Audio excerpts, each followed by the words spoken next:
Is that your question earlier? Yeah. I guess my question is, if and many people feel like this, and I know Ewan would if you were in the room, we want to balance our books. We've been trying to aim at this. It's like a mystery beast somewhere in the future. We want to balance our books. We've been having it 2 years away and getting really close at times and thinking, hey, we're nearly there, and then we're not because it slips out. We were discussing this yesterday, Angela. So if we do hold our rates, we are further away from balancing our books. That's right. And if you do a 1% rate increase, whilst it's $2.2 million this year, and over the 10 years, it's another $25 million for council. Right. So is anybody, I mean, that I just wanted to bring that out. And just also, James, thank you very much for the comparator that you sent around, which I think is really interesting public information, and where some of the other councils were sitting with their rates increase as to where they are now and where they're proposed to go. So all of the big metros are proposing a slight increase in rates, right? Yep. Between about 1.5 and 3 or 4. It was much more than that. So everyone's moving about that quantum according to your chart? Yep, that's right. Okay, cool, thank you. Deputy Mayor O'Leary? Yeah, sorry, just not getting into that one, but I was just going to say, in terms of questions, unless there's anything on those fees and charges, which are pages 79 and 80, I might pay to start from page 81 in terms of questions, because that's their first item up that we asked for, which is Ulster Street. Yep. As I look at Councillor Thompson. Might be a good place to start. Well, and then we can, once we've made all those decisions, we can come back to the rates. Well, setting. We can make any decision and have any discussion right now, Councillor O'Leary, but I think it's helpful to be directed to the page. So let's go. I was just trying to find a way forward. No, I agree. I agree. But we're not going to go page by page or issue by issue. This is by exception, so people need to speak to it. But page 81 does raise something, so let's go there. Is there any questions on that? I've got Councillor Thompson. Not sure if it's on that issue or something else now. I have a question around wastewater capacity funding. So I'm not sure when you want me to ask that. On wastewater funding? You can ask the question now. Okay. So to probably both Chris and Leah, and maybe also Evelisa, in terms of in the report, Deliberations report, it talks about a couple of projects which are currently unfunded in the long-term plan. One is the Boon Street upgrade, and one was the Tiano split upgrade. Could I understand, I guess, whether those or either of those projects are ones that you would recommend we actually move with more quickly, and if we did, would we have the capacity to actually deliver that? Yep, I'll take that question. So of the two projects, the Tiana split one, you'll see in the recommendations we are recommending that we move more quickly with that one. In the words there too is a project that we could deliver relatively easy, depending on just some of the procurement decisions, but it's work that's quite aligned with our Peacocks team and the work they're doing. Like the destination for the diversion is into the N4 pump station in Peacocks, so we could mobilise the resources that we got working on Peacocks to push that one through without pushing out other projects in the program of works that we're doing. So that's why we've chosen that one. The other one is a bigger project. I'm happy that we're still developing that project to understand it and be ready for an LTP discussion or a water entity discussion on the funding of that project. And what would be, in terms of why you'd recommend we'd move more quickly, is it just in terms of the developer constraints or existing issues of overflows? It certainly will be significant in helping to manage some of our overflows in that area. It will be significant in providing capacity for new growth. Moving quickly is because it's a project that it's pipeline and existing road reserve, so it hasn't got huge consenting or other issues, so it could be developed quite quickly and be quite effective. And a final question for now was just a Kāinga order has had to put stuff on hold, but I can't remember where that was exactly in the southwest. Would this help them at all, or would it only help other? It helps some of the Kāinga or a pipeline of projects, but to be fair, the bigger challenge is around Lawn Street, and that's that second project, which will be a LTP developed project. Okay, cool. Thank you. Appendix C that Deputy Mayor O'Leary was highlighting, there's a lot of things where you asked for additional information after our many workshops, etc. So that is probably a good focus. I'm not going to go one by one through them. However, it is up to you to take them by exception. If you have an issue in them, then please sing out. Otherwise, we're going to start moving to some of the recommendations and exploring from there. So is there anything in those pages that I felt my questions were well answered. Thank you very much to staff for the answers to the questions that I had. Anyone else? Oh, sorry, there is now. Deputy Mayor O'Leary. I have probably only 3 questions throughout these pages. First one's on page 81 in Ulster Street, and I'm aware that there is a motion circulating. Staff, the response is that you're able to prioritise the pedestrian improvements in this area, but will require several other projects to be delayed. What other projects? Evelisa. Through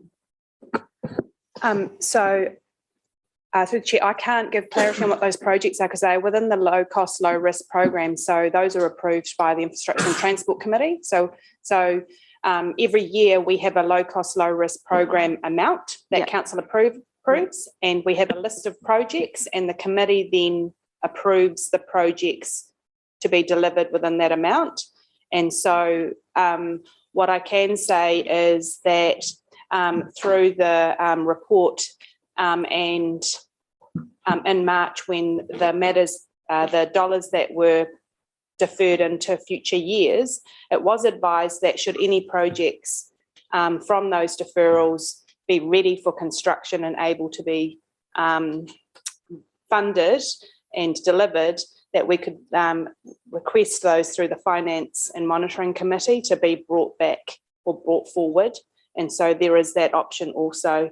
So it's just making sure that the list of projects approved by the Infrastructure and Transport Committee for the low cost, low risk program in March at a dollar figure, it's just making sure that we adjust that to meet the new approved dollar figure through this annual plan. So I can't specify which projects they are because that's up to the committee to determine which ones are a higher priority in the list that was presented.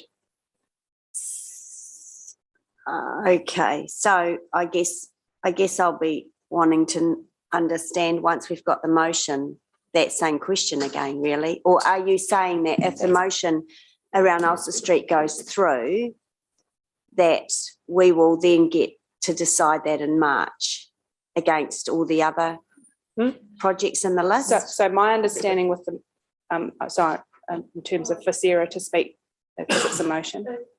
Because my intention with the motion was there was over $6 million that had been deferred already. So those projects were just not happening anyway unless today we bring that all back in. So I was bringing back money from projects that were going to be deferred anyway. So I'm confused as to why it would push out other projects. So by bringing it, so if we had approved the 1.5 within the existing funding allocation that is in the current draft annual plan, but with the motion it brings forward back into the total the additional 1.5. So then that, or 1.8, 1.8.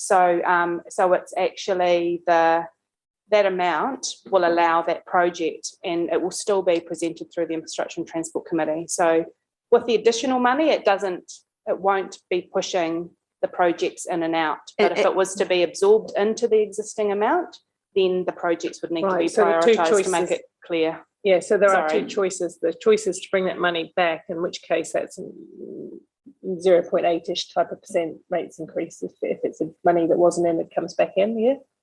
Because you said It's CapEx. So It's it would CapEx. only It's have a CapEx. It's minor- CapEx, so there's no. Okay, I'm so not it's concerned so much about the quantum of the projects, because in that low cost, low risk, there was 100,000 here. So just ignore where we're getting the capital money from. But the fact that we would then, that brings that project forward to construction, that means that possibly defers other construction projects or a moving around of them. Is that what you're meaning by it? That's the only interpretation of deferral in this point, right? When we start building things in it. It could, Yeah, okay. But I just want to have an understanding of what but those might be. And you're saying we'll have that in March? But this, no, we approved it in March 2023. yeah. the list. But we only approved 100,000 to investigate options for this annual plan in Ulster Street. So this is changing it from investigating options to construction, The right? construction was already loaded and In further years though. Yeah. Yeah. So, Let's but by bring it bringing by now bringing a new construction project into that program, this is what I'm interpreting from the report. You're saying this will defer some others. I want to know what those others are. yes, unless you bring funding with it. So can I clarify? My understanding is that if we were to include this project in the existing amount of funding that's currently in the draft annual plan for this financial year, then it would mean pushing something out. But if we bring money from that's been already deferred out and bring it back in, so we're adding to the overall pool of low cost, low risk funding available, then it should not, in theory, push out any other projects and require any shuffling around. That's But that is But what it's very minimal effect on debt is what I'm hearing here. That was the report wrong. so if What's the that's impact? what Sarah's saying is correct. So even though the report says it could defer projects, now we're saying it won't defer I think projects the report's referring to if we wanted to do this project in the same funding in the envelope. same Funding envelope. Okay, we need to be a little clearer then. Yeah. I don't know what was in the report. All right, we'll take your word for that then. And just so everything that we discussed that's additional or bringing back, I think I would like to understand the financial impact of each and everything that we do. I think it's really fair. So the impact of this is what? On very minimal on debt or balancing the books? What does it look? I mean, I know it's death by 1,000 cuts. You have to accumulate things, but if it's 1.8, Sorry? if capex of 1.8 comes forward, 1.8 capex, isn't it? 1.8, but it's already funded. It's just in year 4, and Yeah. the if notion it's is brought to bring it to year forward, three. Brings forward debt 1.8 million. and yeah, And revenue. yeah. So it doesn't change the balancing of the books because it's too small a quantum to make decent. All right, that's good to know. I think I just want to be, because last time when we had one of the LTPs we added and added and added until it became quite consequential by small degrees. So we just need to be wary. That's all. I'm not saying anything else. Councillor Pike. Jump the list. My question was on the back of Deputy Mayor Angela's and the deliverability of if we were to put the whole low cost, low risk funding back in, so we didn't have to defer projects, how deliverable would that be? Can I pick that up? So just to go back, the reason we deferred some of the money into year 4 was a deliverability risk. So because we're delivering a very large surf program on top of this program. So we were conservative and pushed some money out to next year because of deliverability. So if you want to bring the 1.8 forward, that's fine. It just adds to that deliverability risk, but we'll work really hard to make sure it does get delivered. If we fail, it'll add to a deferral conversation at Finance Committee meeting, I'm sure. But we'll work hard to do it. The other option we were promoting is just carry on and develop and do it. And if you need the money, go to the finance committee and ask at that time to bring the money forward. But either option, you can make a decision that project you want to go fast on and do. So we can live with either option. Yeah. You know, bring the Thank money you. forward or wait to a finance committee. Thank you. No, it's all right. Councillor Taylor? Yeah, look, thanks, Ms. Southgate. Just on the Ulster Street thing, and I'm just reading this now, I was just unsure of the context of that suggested project, as in, was it something that staff were already, it looks like it was it already something that staff and councillors were already looking at as was needed and would fit into the dynamics of what Ulster Street does, its purpose, or is it coming out of the blue? So is it already something?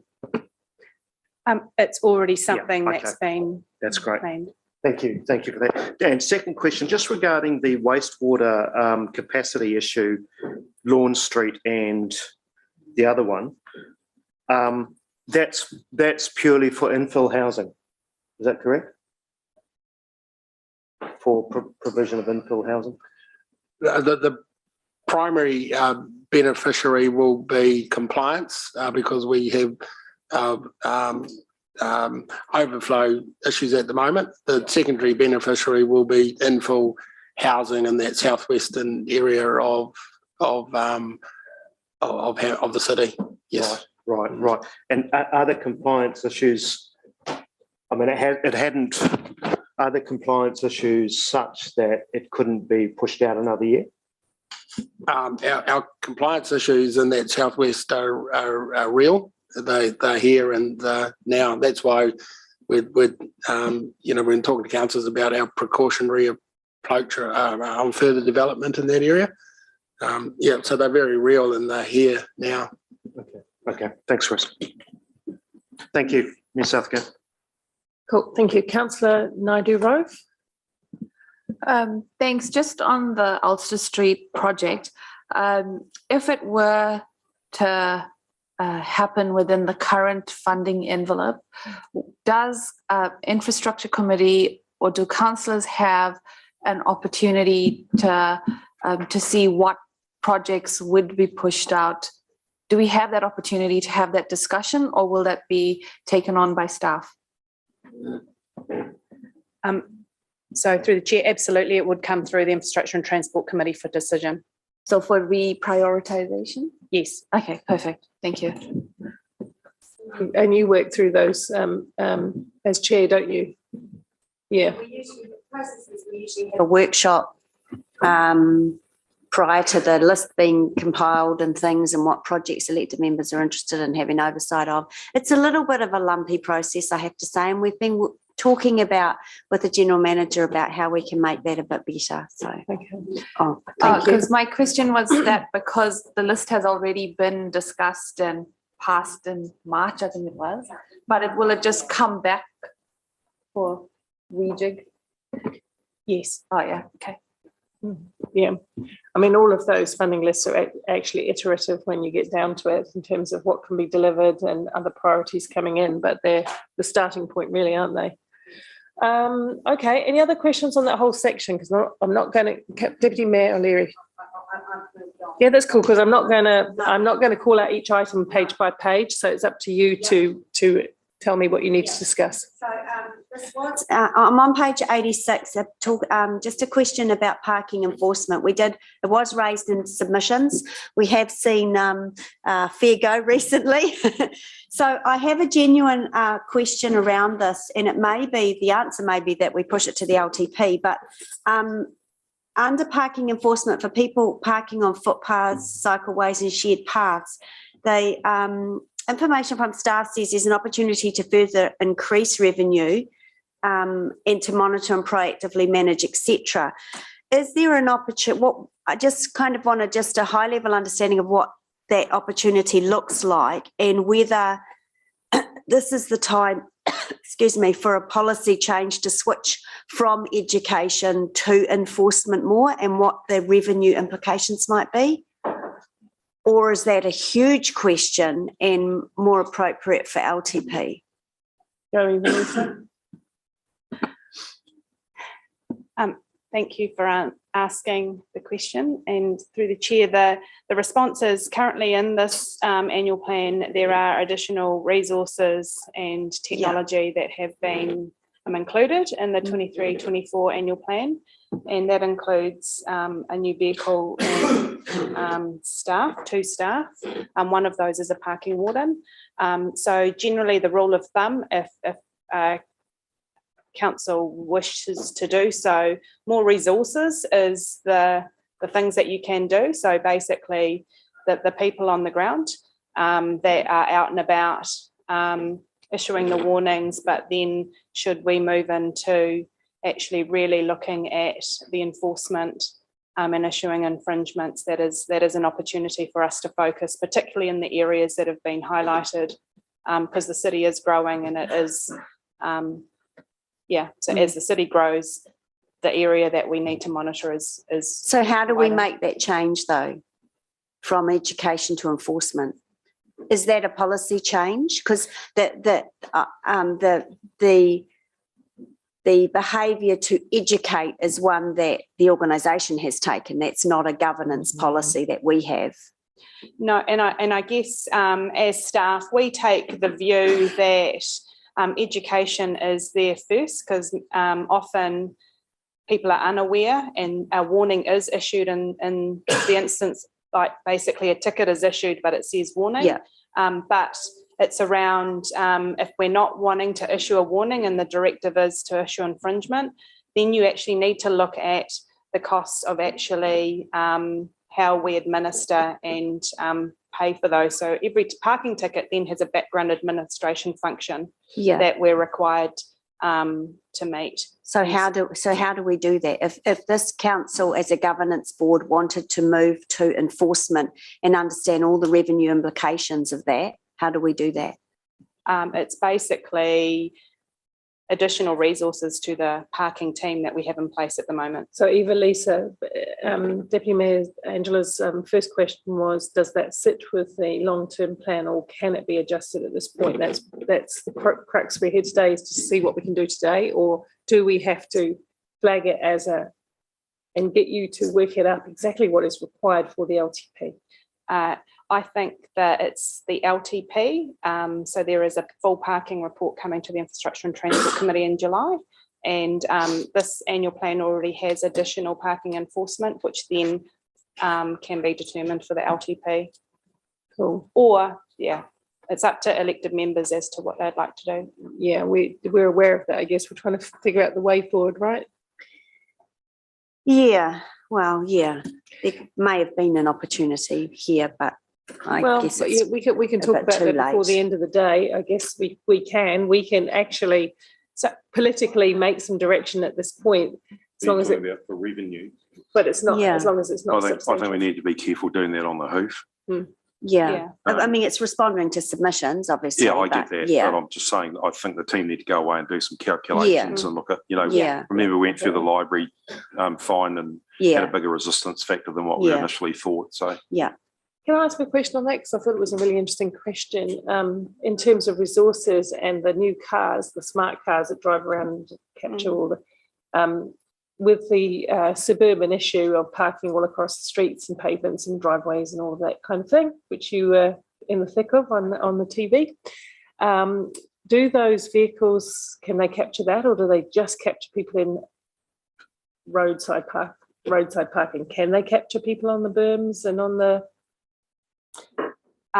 Yes, is there a they- drive past resource, or is it people on the ground? with the vehicle, it's a drive past resource that then captures, and then we need to validate that drive past. So it does allow for the infringements to be issued if you're not complying. Cool, thank you. Councillor Van Oosten. Same matter, Eva Lisa, are there other wider considerations that we would need to assess in conjunction with that? And I'm thinking of residential parking or other considerations that need to happen. Yes, there are parking considerations in terms of area parking plans and how we manage parking within our neighbourhoods. And that has been discussed through council and previous committees. And so that is something that our team will be working through, which is part of the Access Hamilton funding. That is included in the annual plan moving forward. And so there are a number of considerations in that, but it still doesn't. Compliance with parking rules is part of that too. On a separate but related matter, part of the expose, if you want to call it that, on Fair Go was the use of technology from the public, taking a photograph. We have Antenno app, and is there any thought about being able to use that as a way to I would suggest warnings to people about that, and recognising that the public have a vested interest in their streets and areas as well. The team have thought through the use of photos that they are provided. We take on balance that not everybody is taking a photo for the reason of saying, actually, we need this car parked on the street. Sometimes we may have neighbours at war. We may have other matters that we just don't know. Therefore, the stance that we do look at and stand firmly on is it's really important that when we issue a parking ticket, it is legitimate and we can actually go back and say this was for a legitimate reason with the signs and things like that. So it's not just the car parking where it is, it's actually looking at the wider context of the location. So, but it is something that we'll be working with the team on, actually, what are the other things that we could do to make sure that portions of that, so that we're hearing the submissions and saying, what else can we do? Rather than saying, no, we don't do that, it's saying, what are the opportunities here that we could actually put in place? Thank you. Look forward to that report in July at the meeting. Kia ora. Okay, thank you. Sorry, Deputy Mayor O'Leary. Sorry, I'm leaving all these gaps in my questions to allow That's other okay. members to jump in, but Cool. I think I only have one more. Might be two if the Director of Visitor Attractions looks at her phone. I might only have one, depending on if she nods or not. Just a question on page 89 on the deferral projects. It's a little bit of an odd one, but in the Van Austin Wellington Street beach project, it's only 161,000. But I was just wondering about the impact on that with the clam issue. Is there, or it might be too early to understand that, if that even needs to be in there? I suppose 161,000 CapEx project's not really material anyway, but I noticed there's $1 million being deferred to it would have been 1.1 million in this year and we're deferring it. Do we need to defer the 161,000 as well? Maybe have a look and come back to that, because that's a significant issue, right, and a recent one. So yeah, I do remind, thank you, that's an interesting point. I do remind all of those who are favourable to Wellington Street, and I proposed it at least 6 years ago, Max, and I'm totally with you on this one, that you have your own political opportunities to test it, should you wish, coming back to council. okay, and just so just one last question. I'm sure there'll be some around the garden stuff, but the director is busily flipping through. I'll just ask it then. It's not a curly one at all, but I was just on the last page, on page 19, diligent, we are deferring, is it 2.5 million from the zoo accommodation attraction? Yeah. So you're comfortable with that, doing that? If you're sort of ready to. So that was the residual of the Yeah. Yeah. primary doesn't think that and money in place for another property. Yeah. Okay, cool. All right, awesome. Thank you. Anyone? Otherwise, what we're going to do is start working through a list of motions or proposals. And we can ask questions to make sure we understand all of that. That would be the first phase, asking the questions, understanding the implications of those. Then, of course, we go into the usual deliberation debate. Yes. On the climate change financial disclosure item. Yes, you can. This is probably for Julie. I was just wondering if you could talk through the item itself, but also some nuance around the roadmap. Certainly, thank you, Councillor Hutt. So we have, there was a saving put forward of $75,000 in the annual plan year. And that was money that we would have been spending on developing our climate financial disclosure document. This document it's actually not a financial thing, it's actually about climate risk, and it talks about what are the things council needs to do to make sure that we are addressing our climate risk into the future. And then the disclosure document is about presenting that information to the community. We are not actually statutorily required to do a disclosure document. You're only required to do one if you're raising capital money, so bonds. And that's why Auckland Council does it. They raise green bonds, and so they have to meet these requirements. But we want to be, always trying to adopt leading practice, and we think it's a really good way of communicating financial risk to the communities. So why we were quite comfortable about putting forward a $75,000 saving was that we still have money in our annual plan for next year to start our first disclosure statement. Our first disclosure statement will be very high level, and part of that will be to develop the roadmap that we need.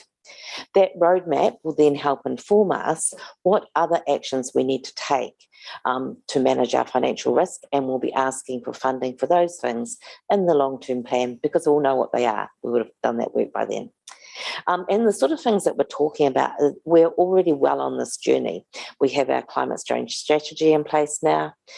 We have our climate change policy in place. We have done work recently on our emissions projection profile about how do we get to meet our quite ambitious target of reducing our citywide emissions by 30% by 2030. And we have some work that's been happening around the asset management plans in terms of developing our asset management plans and understanding our risk with our assets. So we're quite comfortable that we are making good steps, and the money that we've got set aside for next year will be sufficient to do that first disclosure statement. And can I add one more thing? And also not forgetting, we got $750,000 through the federal funding for climate change initiatives. That's a really important funding because a lot of that funding is going towards things that will help the community make change as well, and our city, our businesses. And so we really want to focus on delivering that because that's a one-off year pot of money that we can make a difference with. So just to make sure my understanding is really crystal, so there is a level of this work continuing? Yes. Because there's already money there for that. So it's not as if we're gutting the whole thing? No. Okay. Okay. Well, it's about half the budget we had, and so we have looked hard at what we need to spend. We've got enough there. Okay, thank you. Thank you very much. Any further questions, concerns? Okay, let's go into Maxine. Yep. Yes. Thank you to Deputy Mayor Angela for reminding me about the Wellington Street Beach project. Question to staff: there are some proposals at the moment through the surf, and I'm not sure who this would be to, but through the surf projects to the area of Plunkett Terrace and Jellicoe Drive, which connects quite well through to the Wellington Street Beach. And also then about the timing and bringing back that funding. Can that be delivered and designed and delivered in the original timeframe that we talked about, rather than the deferral? I think that's a really good question, actually, and yeah, potentially it can. I can liaise with Eva-Lisa around timing of their projects. Even if it's not, even if it still sits where it currently is, at least we're, that we're designing, so that there's some good alignment. But if it makes sense to bring it forward, we can look at that. Yeah, thanks. Okay. Support that if Thank you're, you. you're happy to propose something. I'd like us to consider that as a proposal. And have a discussion about that, and I could task Amy with some words around that would be great. And thank you, Mayor Paula. Okay, so have a go drafting something between you in terms of reinstating some of that budget for the Wellington Street design, so that we'd be good to go, right? And delivery in the 23-24 timeframe, which was what it was proposed to be, or We're coming down now, so we'll work that out. Yeah. thank you. Okay, let's go to the recommendations on page 12 on diligent. We're going to suggest you move through the motions from the members first. Yeah, I'm going to read through the motions. Just going to get there. He took my thought away. That is the standard set of recommendations as they are, but we know that we have invited you to bring your own recommendations, and you have. So I suggest that once you've got that fixed in your mind, we now go to the recommendations that you've proposed, and we can talk through those, because they would be alterations to this, effectively, or additions, to put it positively. I've got the ones ready. I apologise, members, I am spamming you with many emails with all the different requests. You should now have 3 from me from this morning with the various motions and amendments that I've got. I would suggest we take a very brief adjournment, because I'm looking at the agenda, I'm not looking at my phone at the same time for things coming in at me. So let's have an adjournment. Can we get them all in one place in space? Maxine, can you finish? I know that it's terribly inappropriate to print stuff, but having having a list of those, a bit like our agenda, would be a really helpful way for me to be able to work through. 100%, because I'm trying to build up. Thank you.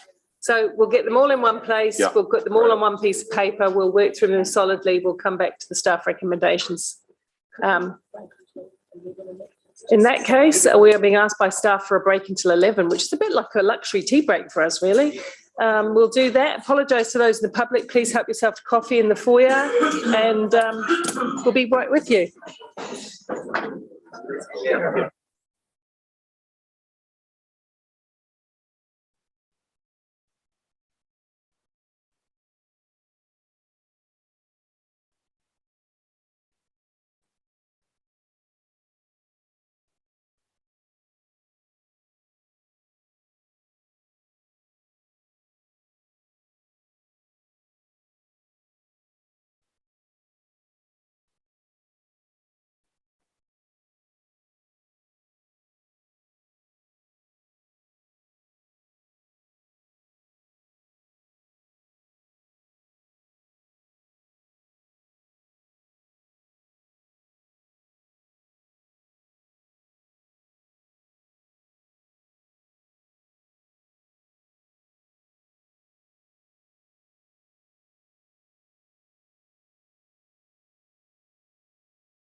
Okay, everyone, thank you. Welcome back.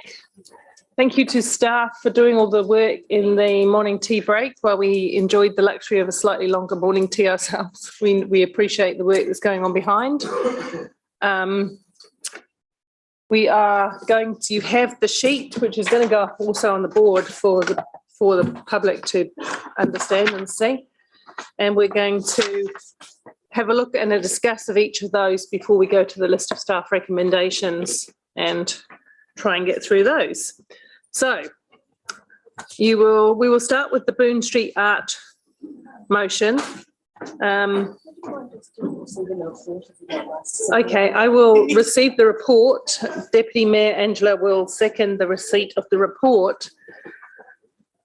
All in favour? Carried. Okay, nothing else is going to be approved until we've gone through these little bits and pieces.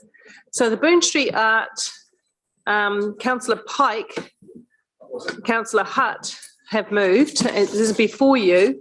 It seems fairly straightforward, but it's normal to give the mover the chance to not debate at this point, Councillor Pike, but explain what you're trying to achieve. That would be excellent. Thanks. Sorry.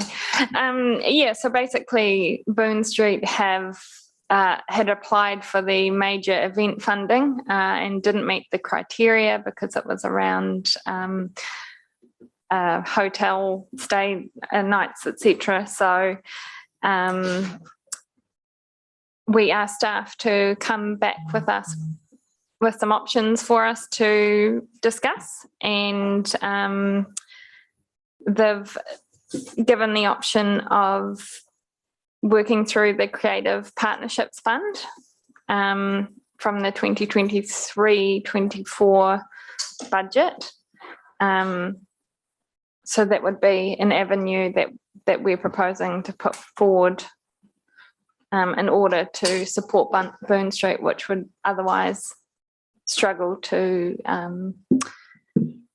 Cool, thank you. So some questions off the back of that. I think we all understand what the Boon proposition is. Can I just ask staff, when I read the report about the Creative Partnerships Fund, what implication does that have on other creative partners that rely on that funding at the moment? So it's a very specific fund. It's the Creative Partnerships Fund is the fund that's set up for match funding for arts groups to apply to. For what funding? Sorry, I missed that. Match funding. Match funding. So, so for example, an example of the project is the sculpture art walk from the Hamilton Arts Trust that's been funded. So it's those kind of projects, and then they have to find the equivalent amount of budget before it's released. So in next year there is 77,000. So by allocating 50,000 to Boon, there'll be 27,000 left in that budget for other groups to apply to. It's not a highly subscribed budget, is what I.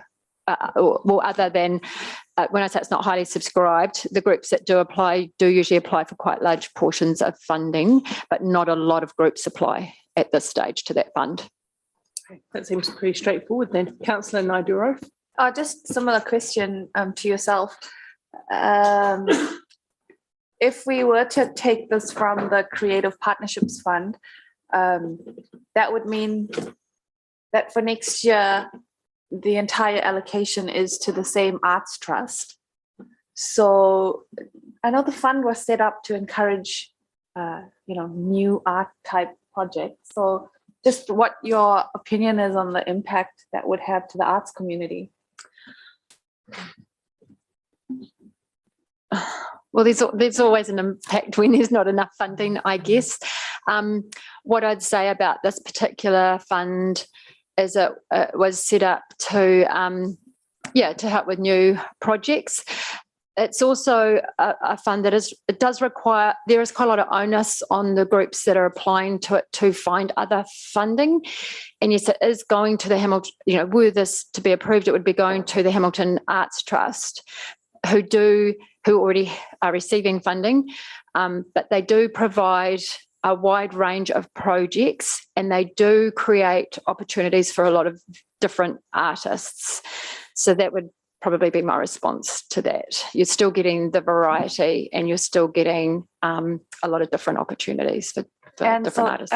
If there are other applicants to the fund next year for more than the 20-odd thousand that would be remaining, would we hear about that?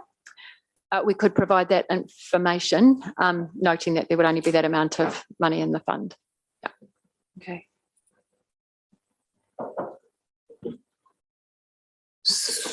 All right, so I think that's pretty straightforward.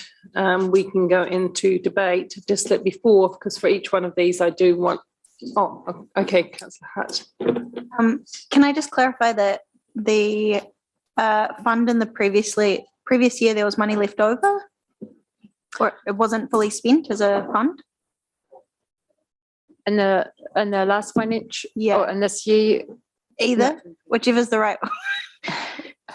In the Creative Partnerships Fund. Sorry, I don't know from last year.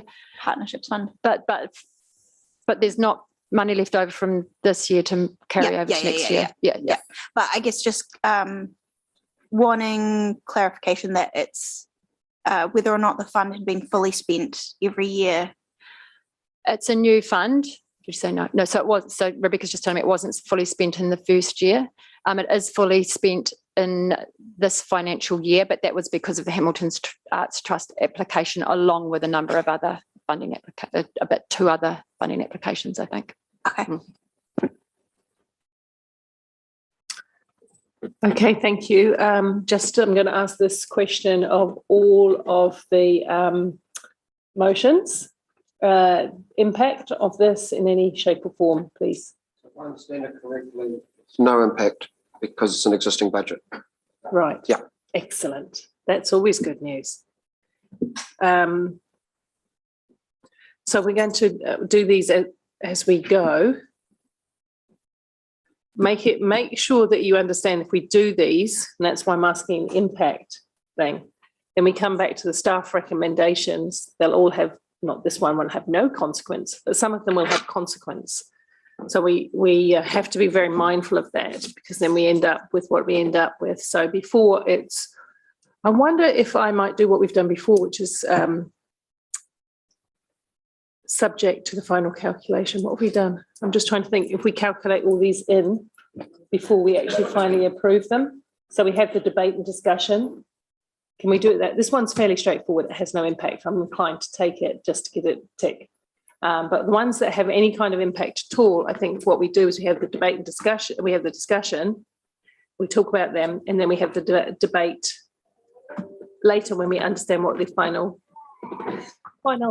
financial impact is. Does that make sense? We used to have some words at the end for modelling purposes or something like that. Amy will probably recall it better than me. Tell me, because we've done it before and I can't remember how. That's correct. So for the ones where there is a financial impact, like we're adding, I can add in the words for the purposes of financial modelling, and then when we get to the end of the day and we start to do those final motions, we can do the one that I knew there was a simple solution if I asked for it. Thank you. That's great. Everyone happy with that? I'm going to move this one.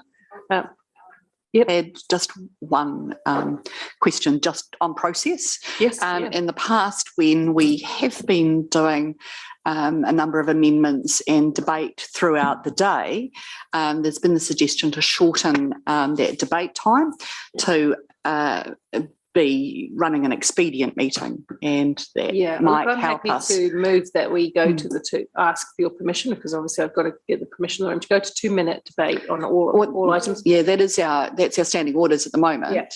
That's not a lot of time. 1 minute you can barely draw a breath between sentences. So I think Stevie did as well. However, up to the meeting. Don't use the time if you don't need it. Ryan Hamilton's very good at concise, and some of us are and some of us aren't. Obviously, when we approve the whole annual plan, the final debate always gets the privilege of a bit longer to debate, because you're wrapping everything up together, and I think that's fair and reasonable. So thanks for the suggestion, Max, but I'm going to say just don't use it if you don't need it, otherwise 2 sits. Okay, let's go to Boon Street Art. It's moved. Have you got a question? No. Oh, no, it's debate, isn't it? Yeah, yeah. It's moved, it's seconded. We're into debate. Councillor Pike. The reason I'm supporting this motion is because I recognise the value that Boon Street Festival holds. They leave a legacy in Hamilton with their beautiful murals across the CBD in our neighbourhoods. We understand already that for every dollar Boon Street puts in, $3 of value is given.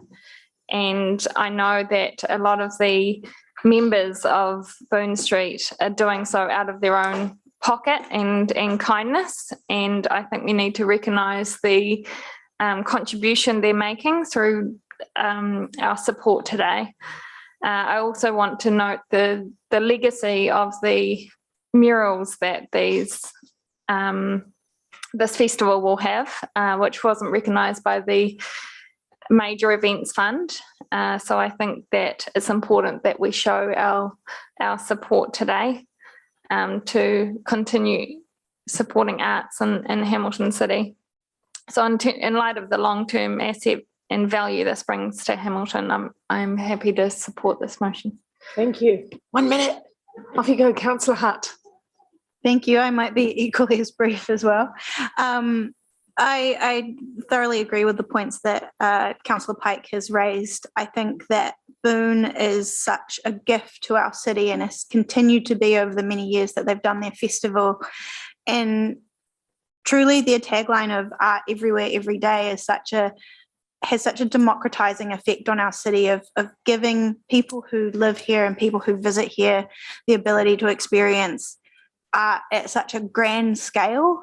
And I think that we get such an enormous discount on what the real value of that art is through Boon. And something as simple as $50,000 in order for them to continue making our city so vibrant and so beautiful and so interesting, I think is such great value for money. And I also think it speaks to wanting to continue to invest in the arts and to make ways of supporting people who do cool and interesting things in our city. And I really think that should be rewarded. In some ways, it's Boon, the success of Boon has seen them not fit into any of our funds. And I think that's our problem, not theirs. They shouldn't be penalised for coming up with a great idea and successfully executing it over many years. I am also grateful, though, for the previous motion that we'll see a review into our grants as a whole, and also the ability for us to continue discussing how we fund Boon, potentially through the long-term plan process. But I'm very excited about this motion today. Thank you. Whoop. Councillor Naidu-Rove. Thank you. I too am a big supporter of Boon and what they do for our city. I understand our financial constraints, and that's why it's been proposed that the funding comes out of our Creative Partnership Fund. I will support that today, but I would like to be aware of any applicants that do come forward in the next year for partnership funding for the arts, just so we are aware of any new and upcoming groups. Like Louise, I am looking forward to the outcomes of the grant policy, so that these types of projects can be captured in a different way without impacting our grants. Thank you. I'll just say a few short things on this. Boon is fantastic. We've got to keep it going. We need to look at a more sustainable way to funding. If we fund tagging, which we do every year, so that people don't scribble over our city, we should be able to fund beautifying it as well. There you go. That's my quote of the day on Boon. Councillor Donovan. Thanks, Mayor. So prior to coming into council, the only Boon I knew about were two of them. One was Daniel, and he was a hunter. And the other one was David, and he was a fantastic opening batsman for Australia. So my cultural experience, cultural awareness has been opened by, my eyes have been opened to this. But look, I'm going to support it, obviously, but just want to weigh in with the fact that the economic development aspect of Boon and other creative arts shows and whatnot is far-reaching into our community, and we need to be aware of that all the way through. So that's my piece. Thank you. That's it. We'll go to the vote on the board, please.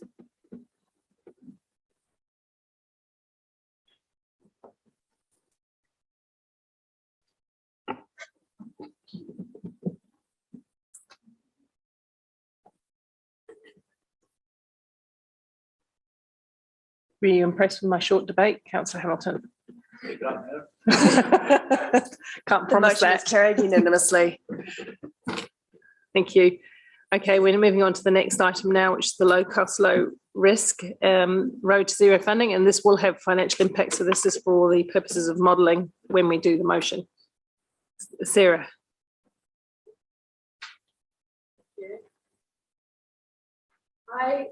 So in the submissions, there was a submission from a member of the public in regard to the need for the Ulster Street crossing to be treated with some urgency. And so I've put this forward to respond to that. There are a few reasons why I would encourage elected members to consider this today. Firstly, we talk about equity in these chambers a lot, and we've got a street with probably around 15 to 16 emergency housing lots, and it is a street which has a deprivation index of decile 10. That is the highest deprivation index that you can get. It is really hard for these people to get around, for kids to cross the road to see someone on the other side. And it's also hard to... Are you debating or just... Oh, sorry. I thought we'd started. Never mind. No, sorry. My fault. I'm so sorry. I just assumed you were very compelling. You were doing great. And then I thought, hang on a minute. Did you have questions? We just wanted to make sure that we had explained it. I can pick up with Sorry. 1 minute after that. We will let you go again in such good form. It was just to kind of so people understood the motion. Well, and you were so good that I was lured into your debate and I'd forgotten to... It's bringing forward the construction of the crossing. Right, cool. Sorry, Sarah. I'm going to wake up Deputy... no, who we've got? Councillor Taylor. Thank you, Ms. Southgate. I just have a question of the mover, if I may. It's also Yes, two-parter. absolutely. And the first part is, am I right in assuming that you're definitely talking about adding 1.8 million to the budget and not taking it out of the existing? It is adding it to this year's budget, noting that we'd previously already deferred a whole chunk out of this budget in this whole process. So we deferred over 6 million, and so it's bringing some of that back. Okay, so it's definitely not the case of you'll remove something else in order to. Yes, that's correct. And the second part of that question is, would you consider that to get more support? Because I would support that other option. You could put up an amendment. I prefer not to, because we've already deferred such a significant chunk. Okay. I prefer not to do that. Okay. Thank you. Thank you, Councillor Taylor. Just before we go into the debate again, this is what... Yeah. Just want to make sure that we understand the financial implications. More questions as we go. Councillor Van Oosten. Yep. Thank you. I'll just wait for Councillor Sarah. Can we take the full round of questions? Is that all right? Because Sarah, you're required for answering questions. It looks like it had been slightly changed since I last. So what should the wording read? Originally, I drafted it say we were bringing back deferred funding, but it seems to have been changed to approves the addition of, which probably has a similar effect anyway, but it was just... Does it make a consequential difference? But, yeah, bringing forward... Bring forward 1.8 million of the deferred 6 million to be included. Yeah. It's not new. So it's not new. It's not new. So yeah, Bring forward 1.8 of the It is, deferred but 6 it's not. million. Yeah. Okay, thank you for. thank you. Let's clarifying go that. through the Yeah. questions and before we get to the financial impact question. So we're holding that one. Councillor Van Oosten, I think we were. Yep, thank you. Councillor Sarah didn't get the opportunity to tell us a little bit about the Abbotsford Ulster Street intersection and the connection that has to the issues experienced with the crossing. It's worth Martin coming up to answer that, because it was on staff advice that I added the additional safety improvements to be done at the same time. Yes, please. Yes, just there will be fine. Thank you. Don't bite him, Andrew. Hello. So look, we did some early looking at that intersection and where we could place a crossing. It soon became apparent that when we started to look at the intersection itself, it does have quite a high crash problem with some serious incidents that have occurred. So by just putting in the crossing, I don't think really addresses the issues that we need to address there. We do need to tackle the intersection at the same time, particularly with the crossing likely to be so close to that intersection. So my advice to you would be look at it as a package rather than just one item.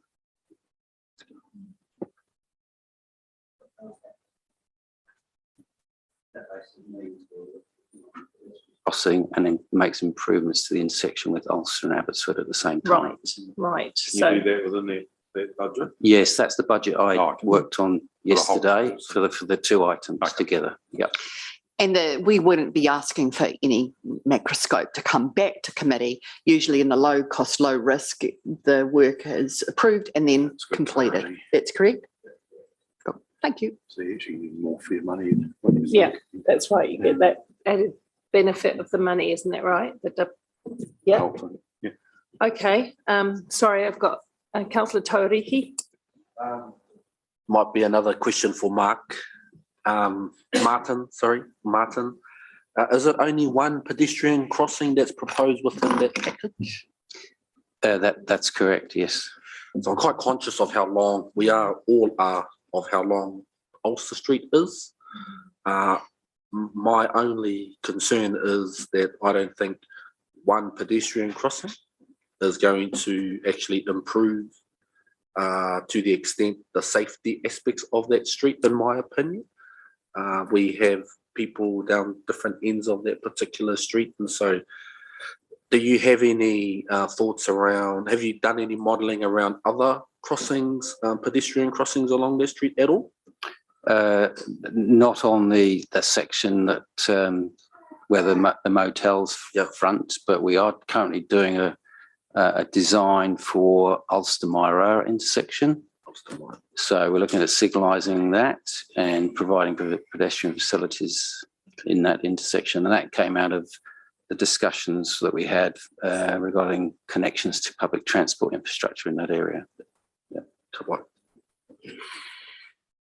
You, Councillor Pike. My question was around the 1.8 million and just understanding where the 50% Waka Kotahi funding comes into that. Does that mean that's 900,000 of council money or 1.8 and 1.8? Through Madam Chair, the 1.8 is the overall budget. That does include the 51% subsidy from Waka Kotahi. So council's local share would be obviously 49% of the 1.8, whatever that works out to be. So around about the 900. Yes, that's correct. Yeah. And also understanding if we were to work within our existing budget without bringing in that 900 or 1.8 million, what percentage of projects would need to be deferred to or reprioritised? Through the chair, that's a good question. Look, with the deferral of the $6 million, we've had to relook at the program already. So there's a number of projects that we were planning to construct next year that we currently will put on hold for the time being. But yeah, if this, sorry, can you repeat your question again? I've gone off from there. So just understanding if you're to work within the existing project, how many other projects would be shifted out to bring it in? We'd probably lose at least one, maybe two other projects out of the list. But we're having to defer some anyway. Yeah. We've got a number that we've currently got to defer, but by not having the extra funding will require us to defer some additional projects as well. Okay. We will always work within the budgets you give us with the low cost, low risk program. Yeah. And prioritise things. Okay, that's a little bit different. Can I get some clarification from maybe Chris or Evelisa? Because it's different to the third that I understood.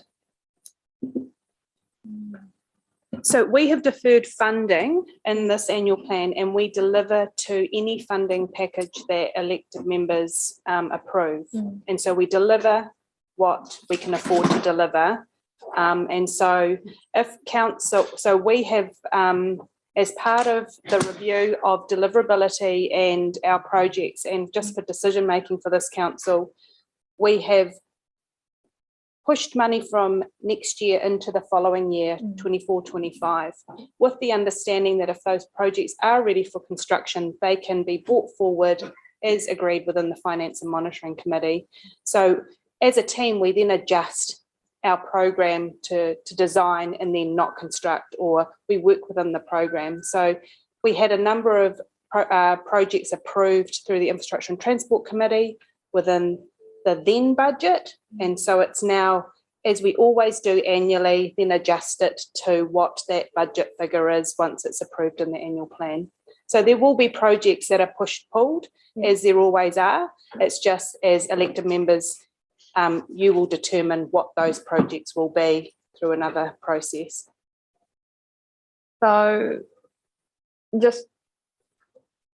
third maybe that had been discussed would be more about the overall budget rather than just the deferred. So it's a funding portion. So if you didn't bring forward money, you would have a third less budget to invest in the program. Okay.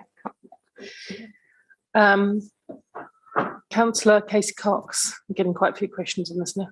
Yeah, just a quick question really in regards to the consultation that would surround the project if it is brought back. The community team has done a lot of work around Ulster Street, so I'm assuming there would be some collaboration around how you would do that consultation with the community.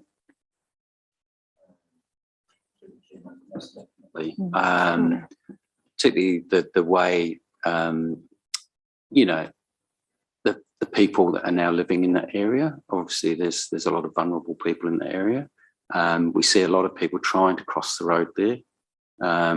We'd be working with certainly our community team on who the best people to talk to are in that area, and the property owners as well, because there's an impact on them as businesses, and the dairy on the corner of Abbotsford and Ulster is obviously a key stakeholder in the project we will be talking to. Cool, thank you. Councillor Bidder. Well, thank you, Martin. Two quick questions. One is this the highest priority of the deferred projects? Through the chair, without going into the details of and looking at the details of each of those projects, I mean, I've got to be honest, I don't manage the low cost, low risk program myself. I'm standing in for Robin. But all I can say is when we looked at this intersection recently, it did highlight a reasonably significant crash problem that we will have to tackle at some point. And some of those crashes did involve vulnerable road users, pedestrians, and they were serious. So we have an issue here that we do need to address at some point. I mean, all the projects on the low cost, low risk program, particularly the road to zero category, have gone through the Wakakatai pipeline tool. So they are known crash sites in the city anyway. And second question. Way, haven't we? We've deferred some of those anyway. Yes, that's correct. Sorry, carry on. Yeah. Second question was. Or Evelisa, you feel that well answers the question? Not trying to put you, say it didn't, but is there anything else you need to add to it? Or The lists that are presented to elected members are the priority projects of the time, and they are worked through and do go through a process. Whether one's a priority over another, that's really hard to determine over the crash statistics that are across our city. So Martin's answer was, yeah, the list is long and most are a high priority. Yes, high priority, that is good enough. Second question was subject to Waka Kotahi co-funding. What are the issues or risks that we wouldn't get that co-funding? Through the chair, there's currently no risk to the co-funding for the coming financial year. That's already been approved by Waka Kotahi. Your decision to defer that $6 million, that's your call, and we would just have that conversation with Waka Kotahi, what we would then spend. They would take their funding that we weren't going to spend next financial year and talk to another council about their programs. Thank you. Thank you, Councillor Hamilton. Madam Chair. Martin, both and Councillor Moko have raised this issue in terms of the length of that corridor and the sort of the little islands people can get to as a halfway point. Would this motion support any widening or of those additional sort of spots across the length? No, I haven't factored in any additional costs to do any improvements to those islands. They give a little bit of a safe haven. They're not ideal, I've got to admit. Some of them are quite narrow, so particularly people with pushchairs or stuff like that would feel particularly vulnerable going to those islands. I think probably one of the worst factors along that stretch of road is it's the volume and the speed of traffic does cause problems with people trying to cross there. The project that we'd promote would obviously provide a formal signalised controlled pedestrian facility that would manage obviously those pedestrian movements a lot better. But no, we hadn't factored in any additional cost to look at those other refuge areas. And roughly what's the distance between the main intersection and the proposed? Oh, yeah, good. Is that the main intersection with Mill Street? Yeah, is it 2 blocks or 1 block? I think it's a couple of, it's 1 block. Oh, it is 1 block. I would say looking at the aerial, probably 200 or 300 metres, something like that. Yeah. I'm just wondering, last question, just in terms of the scope of this, is it just locks you into that intersection as the hotspot, or would you do a reassessment of where would be the best place for the most volume of people? So we'd part of the investigation work would be actually doing some pedestrian surveys to understand where people are actually crossing. But we know that is from our initial observations, that is a spot that people do tend to use because of the dairy on the corner there. And the rugby.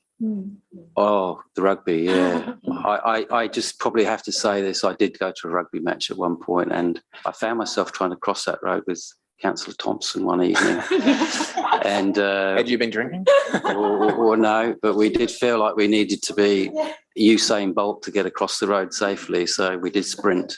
It was a really dangerous situation. Yeah, but all that data will flow into your next phase of design. Almost definitely, yeah. We do a full assessment of, and it's not just that particular location. When we do the pedestrian assessment, we actually look at 100 metres, 50 metres either side of the intersection to try and determine where people are crossing and where the best place for the crossing would be. Yeah, thanks. Before people who may have had a question before, just can I have a quick one?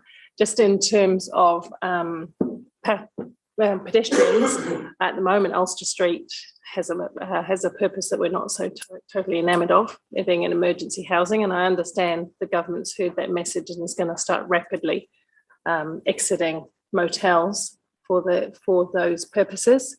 If that's the case, does it diminish in any way the need for this, or do you think just because of the resident populations and the usage of the area, there'd still be high need? Because it is a pretty gnarly intersection.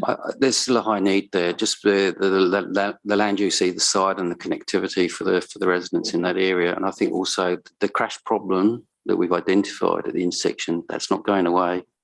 That's always going to be an issue unless we tackle it. Thank you. Councillor Nadia Rofe. Just out of curiosity, Martin, you said that you'd done some figures yesterday. And so this 1.8 includes crossings and the intersection treatment, the Abbotsford Ulster safety improvements? Yeah, that's correct. Yes. What would the split be? I mean, how much does a crossing cost and how much would the other bits cost? The crossing would be itself, because it's a two-stage crossing with an island in the middle. That would be just over $1 million, probably about 1.1, 1.2. And then the rest of the money would go into tweaking the intersection.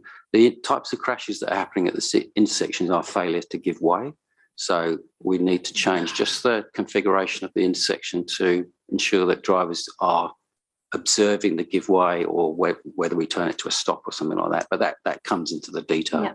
And is that both sides? Because Abbotsford runs Definitely through. both sides. There's a problem from both directions. Okay. Yeah. And just out of the low cost, low risk total funding envelope for next year is what? As I say, I don't manage that, but I'm not 100% sure whether Evelise has got that figure.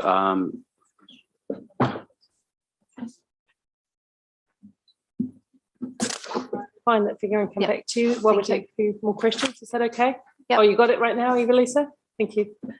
So currently in the low cost, low risk Road to Zero, which this funding is in, we have $7.7 million allocated with a deferral of 6.7 million. And sorry, just for clarity, 7.7, is that including the Waka Kotahi subsidy, or is that just council? That's including subsidy, which has already been approved as subsidy. So Waka Kotahi have endorsed that. So ours is like half of that? Yes, correct. Oh, around half, 49%. 49, yeah. Okay, thank you. Councillor Hutt. Hi, Martin. Happy birthday for yesterday. Oh, thanks. I was just wondering, I'm aware of there was an incident where a car hit a pedestrian in 2020, which was a serious incident with the pedestrian going to Waikato Hospital. I was just wondering if you knew of if there's been any more recent incidences with pedestrians or anyone else? Yeah, I haven't got the crash stats with me, but there was another pedestrian incident since then. I can't remember the exact date. I believe it was a serious one as well. Yeah, two serious pedestrian incidents in the last 5 years. Okay. Yeah. Thank you. Councillor Pike. And sorry, I'm just picking up in the community funding workshops that we've had. This issue has been raised, and part of it I raised about the potential of changing the speed limit. I don't know why that escaped my mind. Would that be part of this or not? No, that would be. I mean, we've got a speed management plan that's indicated that this road is likely to stay at 60 kilometres an hour. So our design would be based around that speed. The future, the future is up to whether council wishes to see a lower speed limit on that road. Lisa has a additional.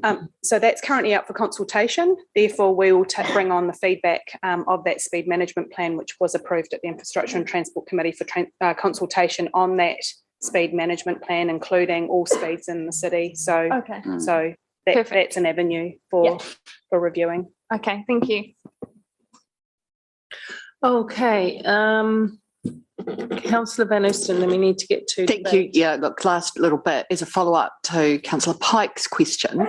Rather than reducing the limit across that area with raised safety platforms, is suggested speeds to work over those, to drive over those.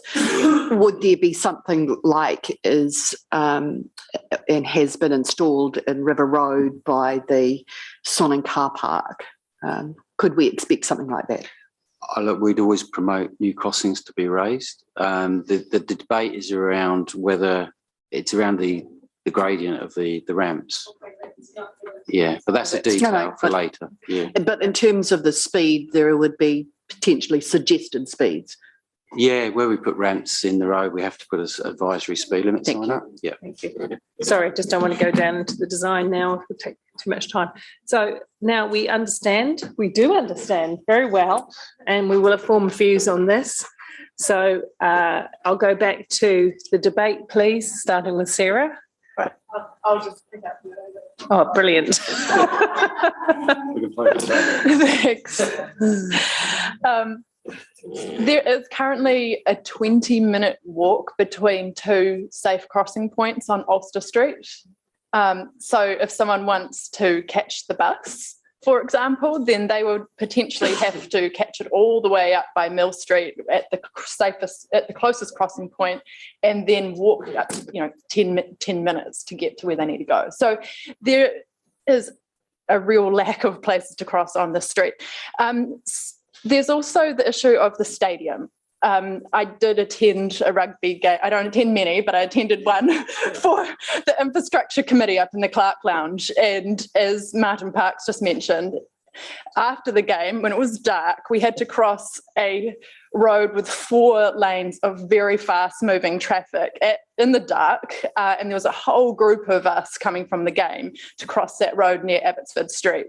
And this is happening every week, that there are games and different things on. So we need to actually be thinking about the health and safety of people attending things at the stadium, and we should be thinking about how they're getting to and from the stadium. I don't think it's acceptable to be having people going to games and then leaving, potentially having had a drink, but having to run across a really busy road. So finally, I'll just note that there is, we've had also our local MP for Hamilton West advocating for this. So there is some cross-party alignment in terms of getting this crossing to happen as well.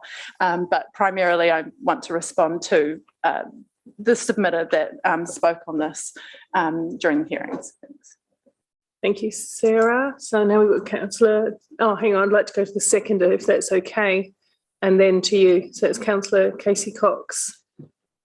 And then to you, Moko. Sarah's pretty much said it all, but I guess just my observation, as Martin has suggested, you don't have to go down there too long to see the dangers of that stretch of road, in particular for children crossing to go to the dairy, which is a very popular spot. So I just thank Sarah for putting this forward and advocating for it, because I think it prioritises a community that we need to support and do better by. So thank you, Councillor Sarah. Thank you, Councillor Tauriki. I want to echo the words of one of my tuakana who shared his concerns around the safety of this particular piece of road. And so I want to acknowledge Tama Pōtaka and the leadership that he took to raise his concern to the public. And I think it's about time that we respond in a proactive way to the issues that we are confronted with that particular street. And so it's good to get ahead of some of the concerns that we have there and not have to wait for a fatality to happen, because the way in how people are using that piece of road, it's going to take a fatality until we actually wake up to do something about it. So I'm very happy to support this particular motion today. I do believe that the safety concerns of that particular street do not go far enough with regards to just the one pedestrian crossing, and I'm sure that's something that we need to continue to discuss, and I acknowledge the piece of work that's in the pipeline up in Myrtle Street. So happy to support this motion, and I'm glad that we have been very proactive around addressing the safety issues of that street. Councillor Hutt. I don't have too much more to add. Of great points have already been said, but I actually quite often use the bus stop on Ulster Street. My mum plays table tennis down the road, and I think it's worth acknowledging that the Comet, which is one of the things we hold up as being so successful in terms of public transport, is on Ulster Street. And if you need to get across Ulster Street after getting off or on the Comet, you're, am I allowed to say the word screwed? Yep. And like other councillors, I too have attempted to cross that road after a rugby game, and I'm sure my colleagues can attest that I'm much more sloth-like than I am anything else. And it's hard, it's really hard. But, you know, you should be allowed to be sloth-like and still be able to cross the road safely. You should be able to get the bus and get our frequent public transport and cross the road safely. So really, I'm very, very stoked with this motion going forward, and I think it goes a long way to potentially creating some equity in that space for pedestrians. So yeah. Thank you very much. Councillor Taylor. Thanks, Ms Southgate. Yeah, look, I don't think any of us would dispute that there appears to be a need there. My issue is, I guess, the process that we've followed here, and in particular that I actually think it would be more appropriate to actually use the existing funding envelope there, because when I look at what else we've got on the Road to Zero program, there are some roundabouts there which I think could easily hold for a year. Naylor Street, Grey Street, perhaps. The Brymer Newcastle Road intersection has just started in my part of town. And I've got to tell you, there's residents shaking their heads because it's quite a small roundabout, and to have raised platforms in there has perplexed a number of people in Grandview Heights and Western Heights. So, and some of these other ones there are of a similar mind. They're nowhere near as important as this particular one. So and they have been prioritised in that way. So I'm also slightly alarmed that some sort of safety treatment on Ulster Street and Abbotsford Street would go ahead without us getting a look at it before it happens, because we've been down that road before. And we're talking about design and construction of this in 1 year. That's quite a jump from where we were. So absolutely agree with Sarah's intentions and those who've spoken in favour of it. I hear what you're saying, and I think you're right.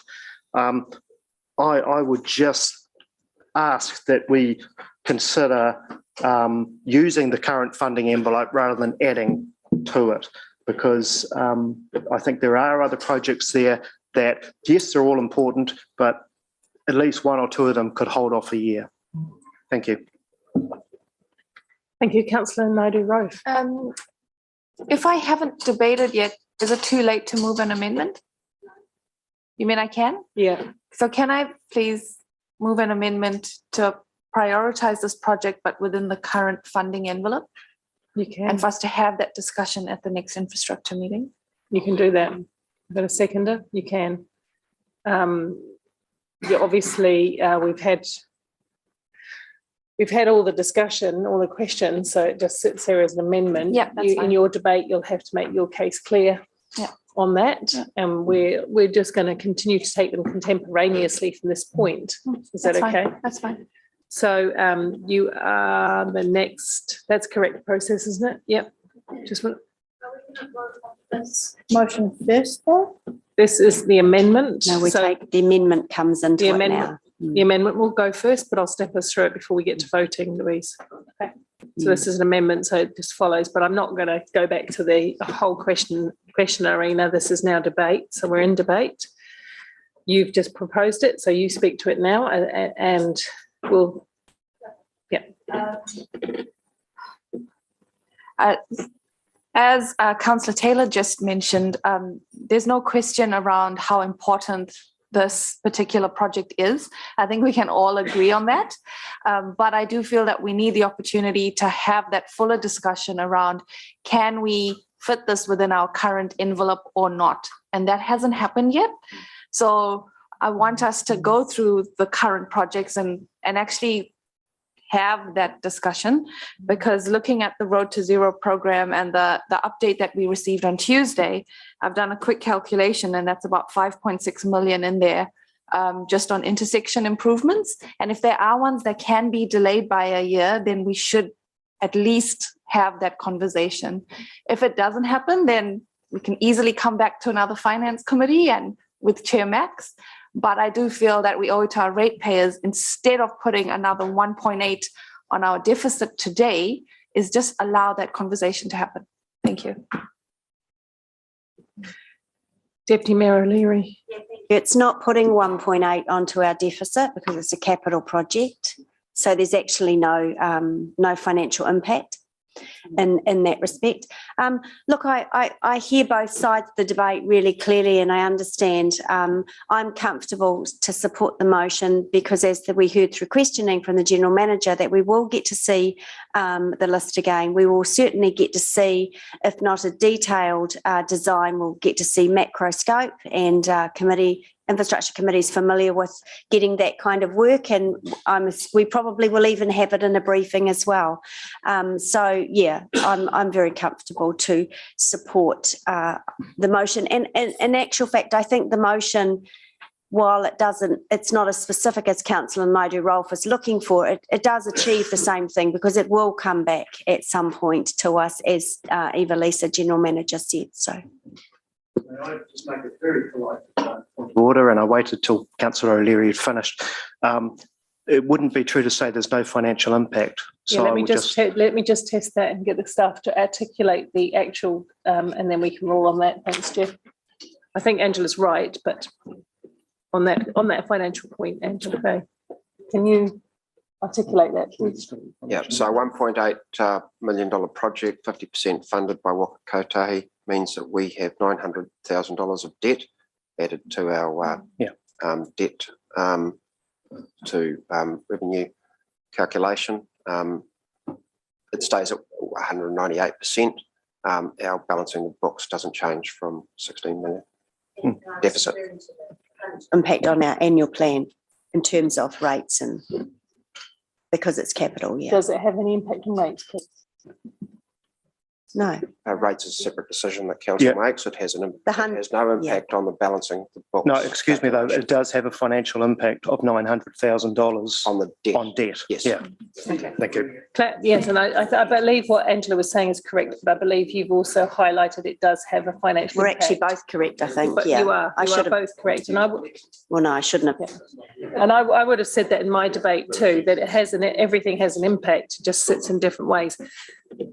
Happy with that, Jeff? Yeah, fine. Councillor Pike? And if I was to be comprehensive on the topic, there is interest, right? So there'd be about $30,000 worth of interest in any depreciation, depending on the length of the asset.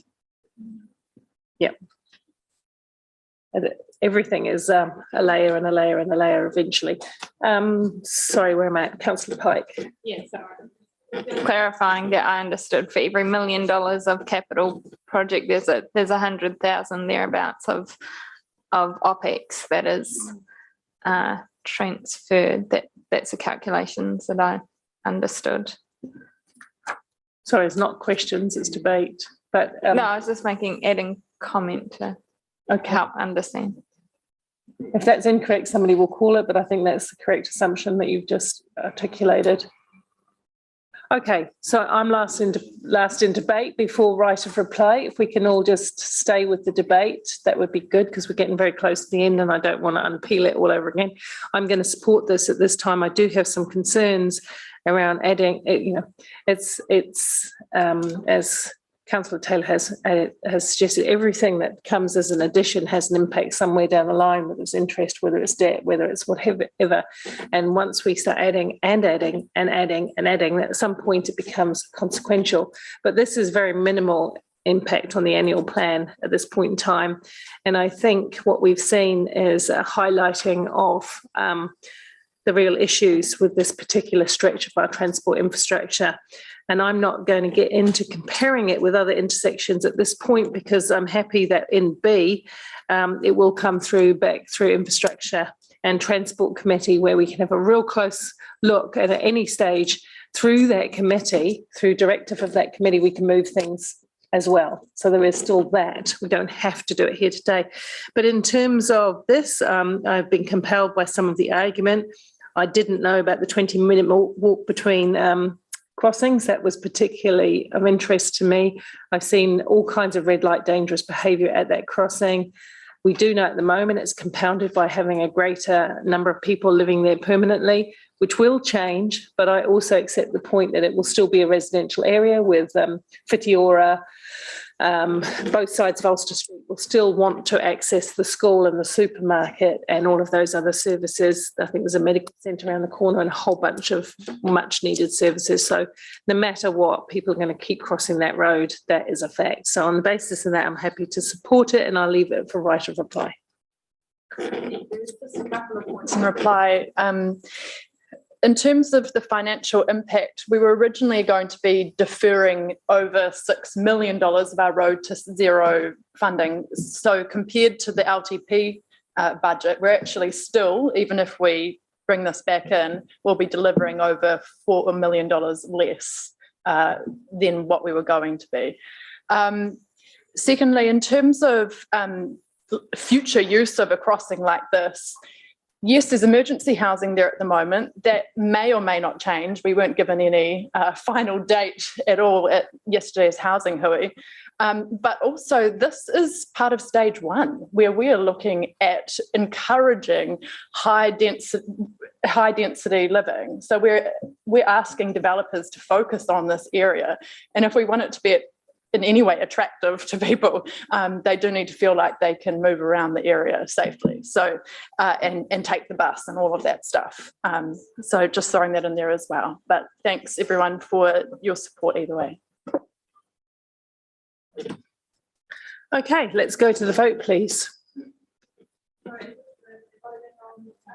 We're going, oh, sorry, let me think through that. Yes, you're right. We're voting on the amendment. Are you going to get that up, please, Amy? Brilliant. We're voting on the amendment first. If the amendment's lost, we go to the substantive. If the amendment's passed, that becomes the substantive. So this is the motion by Kesh that we're voting on at this particular point in time. And we'll Mayor Paula, sorry to be pedantic, but the motion includes the words for the purpose of financial modelling. The amendment doesn't. I'm not sure that matters. Should say for purposes of financial modelling, because all of those, yeah, we don't want to get ourselves. Thank you. That's a little detail. It doesn't have a financial impact. It doesn't have a financial. To the original. Oh, it goes back to it. That's okay, cool. But very fair questions, because we don't want to trip ourselves up later. So thank you for pointing that out, James.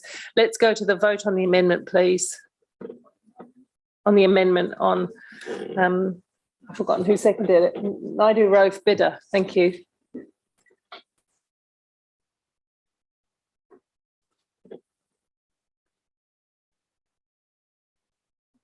The amendment is lost. 6 for, 7 against. Okay, cool. The amendment becomes a substantive, so we will reset and go for that. Oh, so the amendment's lost. The motion, go to the substantive motion. Sarah's motion. Sarah's motion.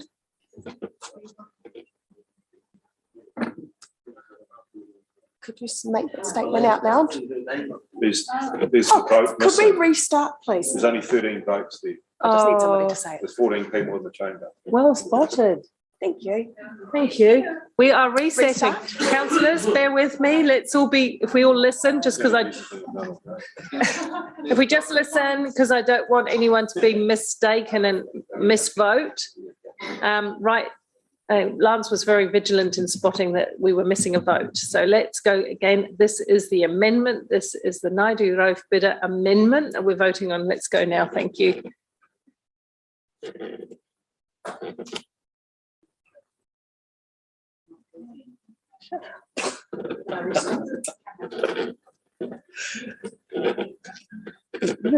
Wow.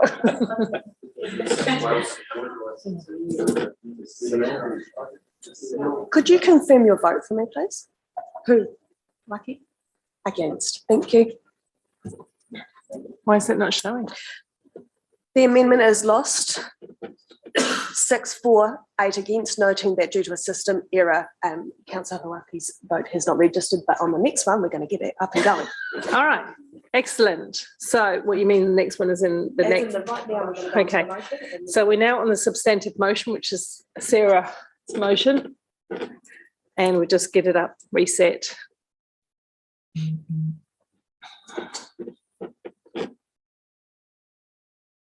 All right, we're on.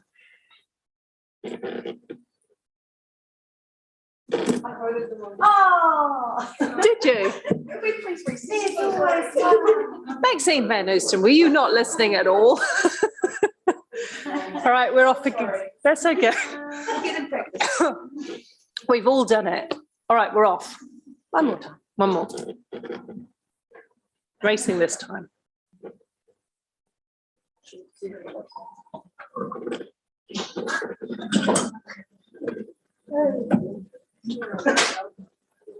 Wonderful. The motion is carried, noting that Councillor Taylor is dissenting. Thank you. Right. 1 o'clock, because we have something to do as well. But somebody will save us lunch, won't you, Amy? Brilliant. Okay, we're moving now on to the emerging areas, and it's a motion by Councillor Taylor and Councillor Hamilton. We're in the explanation phase of this motion. So, Jeff, would you like to explain your motion, and then we'll also have Councillor Bidder explain what will be an amendment. Yes, I thank you, Ms. Southgate. Yes, I am seeking to reinstate the 500K that was in the original plans that came to us before the draft annual plan for scoping studies to investigate opening up emerging areas with a focus on urgently needed industrial land. Brilliant. And the only difference with yours is, Councillor Bidder? The only difference is reinstating half rather than the full amount. For that reason, I think that should Jeff's be the amendment to be voted on first, and that the half amount is the fallback position. I think mine came in second. So it's not of that's for you to work out whether you're emotional, not for me. Happy for mine to be an amendment. Okay, so the only difference is the quantum. Councillors, now we're in questions about that matter, and then we'll talk about the financial implications. Any questions on that, Councillor Hamilton? Thanks. Yeah, probably a question for Blair. Blair, what is the risk if we don't fund this investment in terms of, well, both industrial and residential land scoping?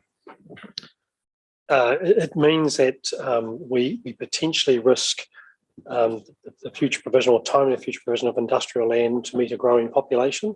So we have a report coming to the committee this month, which will provide information around the updated industrial land predictions. It is showing that Hamilton will have a shortage in the medium and long term, quite a significant shortage. And so it is important as a city we are providing for the future opportunities for business and business growth and GDP growth to match our growing population. So, Councillor Ryan, it would just mean that if we don't do the work this year, potentially we risk that information being embedded in the future-proof strategy update.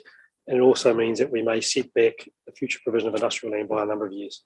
So could that mean that the likes of the APLs or the big manufacturing employment sectors might go to neighbouring councils instead of us? Yes, absolutely. I mean, I think Hamilton has a growing logistics, freight, manufacturing economy, particularly leveraging our location advantage. We have an identified shortage of land, and there is a lot of businesses looking to locate in this area. So if they can't find a location close to Hamilton, they will undoubtedly explore those other areas. And I guess the associated impact of that could be that we've got a big population of people in Hamilton, skilled labour, who will then who will obviously be looking for jobs. They will then be looking to find ways to get to and from their job, which may ultimately also lead to unfavourable transport movements, and as opposed to business being around and in the periphery of Hamilton. And final question, the difference between the motion and the amendment, I'm supporting the amendment, the 500. I'm assuming that the 250, by the time you factor in 1.5 salaries, it's not going to potentially contribute meaningfully to this proposition. It just means that there is less resource available to my team and the team and the Chris's infrastructure team to assess and work through the necessary steps. So in simple terms, yes. Thank you. Thanks, Chair. Councillor Taylor. Thanks, Ken Southgate. Just another question for Blair. Blair, there is obviously some residential housing included in part of this. Is it possible that the changes that are being mentioned at a national level in terms of planning rules for housing, the uncertainty there, could that add to the workload of staff preparing for that potential uncertainty over planning rules?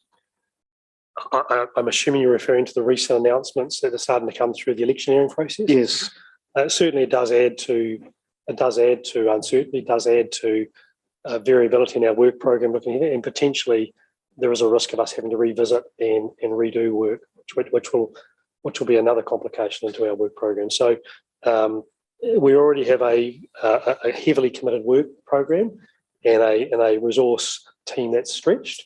So that could be quite a challenge post-election. Okay, thank you, Blair. Thanks, Mayor Southgate. Thank you. Councillor Pike.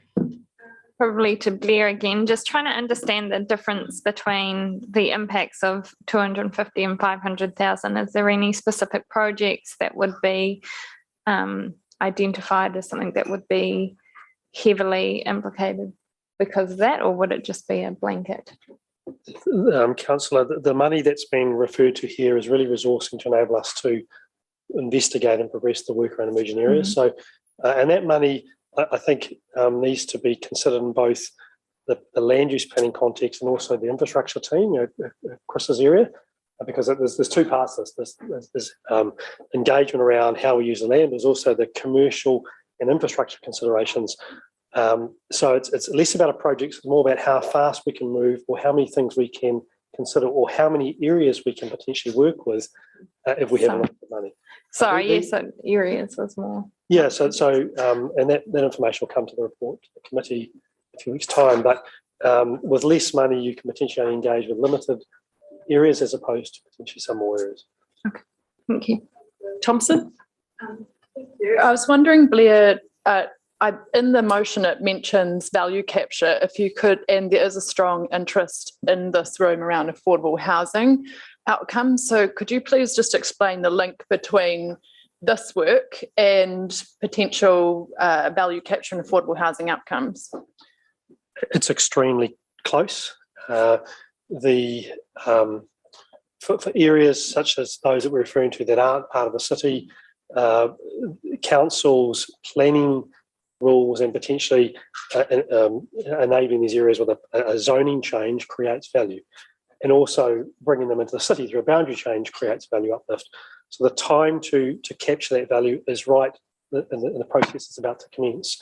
And that is essentially commercial discussions with those landowners, those potential developers to consider the commercial construct of a deal, which may be everything from infrastructure, how the infrastructure is funded, but equally how we may also reflect their value uplift and benefits that may ascribe to things such as provision of money or provision of affordable homes for residential development, not necessarily in their area, but elsewhere in the city. So they are part of that wider discussion. And there are certain times in the process where you maximise that.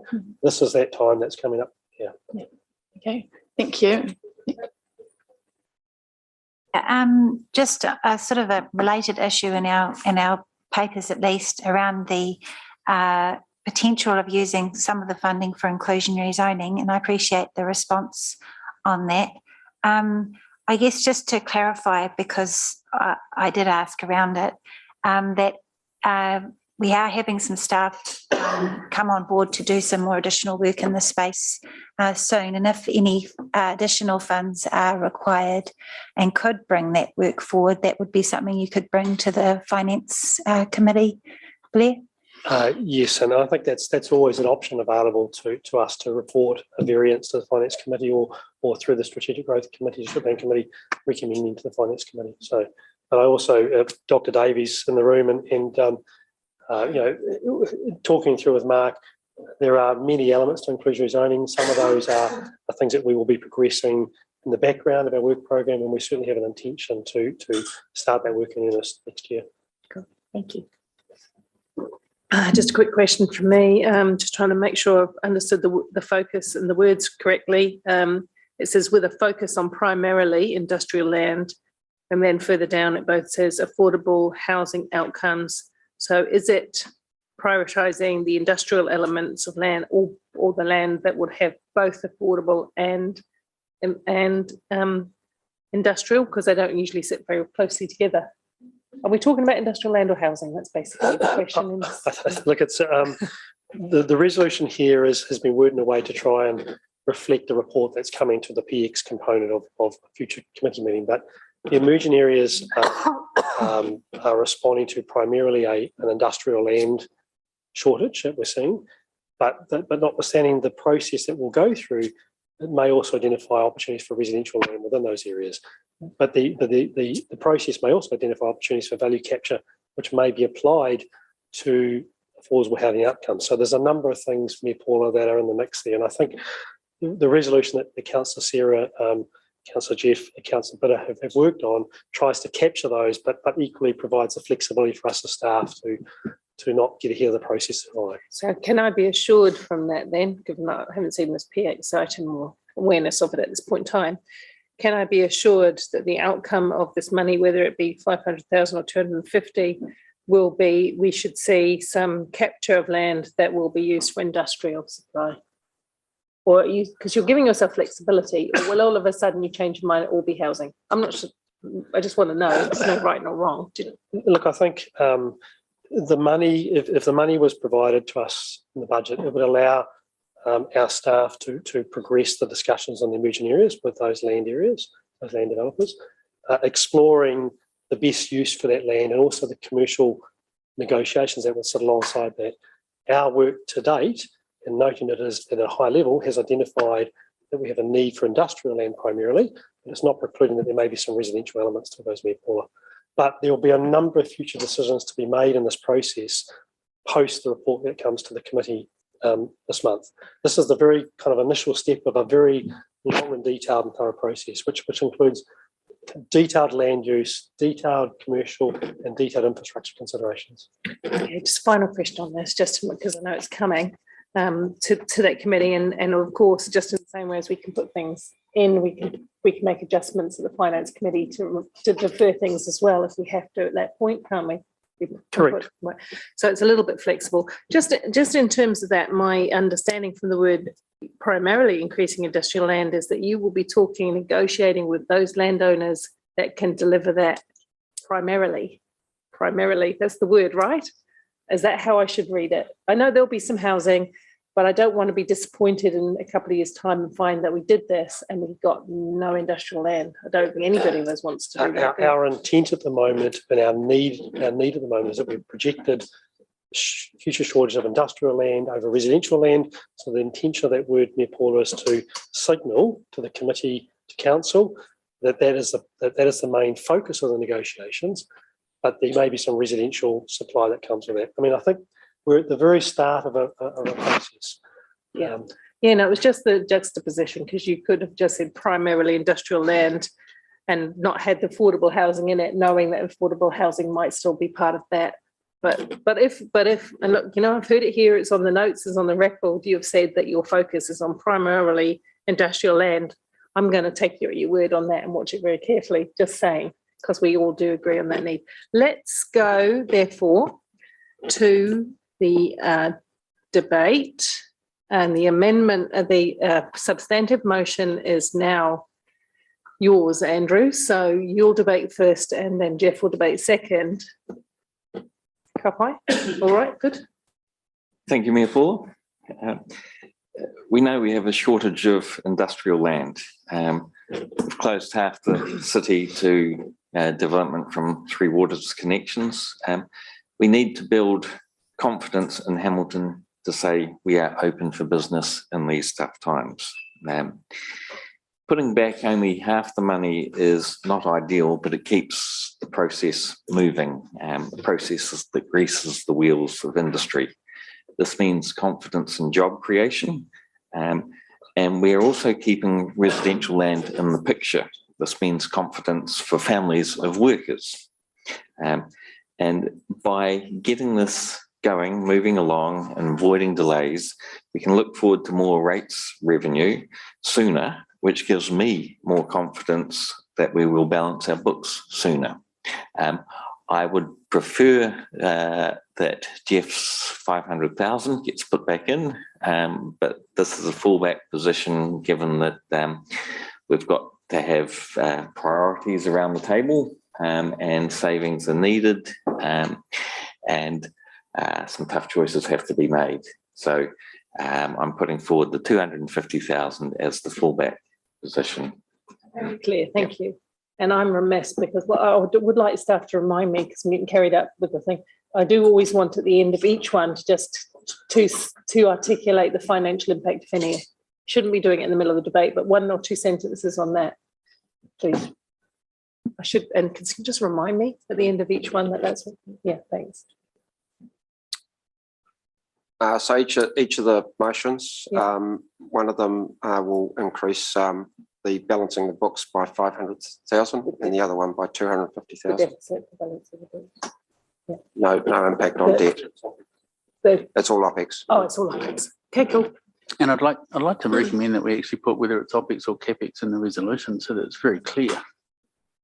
Could do that in the room. Yep, that would be actually helpful. Apologise, got a bit lumpy there, and I do intend for us to always understand the finances. So sorry, Jeff, off you go. No. I'm asking for us to reinstate the 500k that we had originally for scoping studies to investigate, progress emerging areas for the city, helping us prioritise areas, pursue value capture, which is something we've struggled with in the past, supporting affordable housing, that's absolutely in there in the motion, with a focus on opening up more urgently needed industrial land. As Blair said earlier, we actually have a significant shortage of industrial land. That's a red flag. We've been there before as a city and it's catastrophic. This is core business. We need houses, we all know that. Getting houses built and land set aside for industry is core business. It's really important. And it's an investment in the city, as Andrew says. You know, more houses, more factories, more warehouses, more rates, and preventing big businesses from going to Waipa or Waikato. I look at half of the funding, I looked at it, but the staff report's really clear that that's not enough. To quote the staff report, it won't allow technical assessment at the level required and the degree of council-led planning needed. A shortage of industrial land is an issue we need to be really careful about. It's been gobbled up quickly. Not every business wants to go to Ruakura. And this council, this city has been caught short in this way in the past. And it takes a hell of a lot of work to get industrial land off the ground, planned and underway. So there's a real urgency to act. So it's core business, planning for growth, and we know we're growing. And I just urge councillors to support 500k. Thank you. Councillor Thompson. Thank you. In recent times, it's been relatively rare for Jeff and I to be advocating for the same thing here. But in this case, I am actually going to support the 500,000. I initially worked with Councillor Andrew to put up 250, knowing it wasn't really ideal, but that I wanted to put something forward I thought was going to be supported.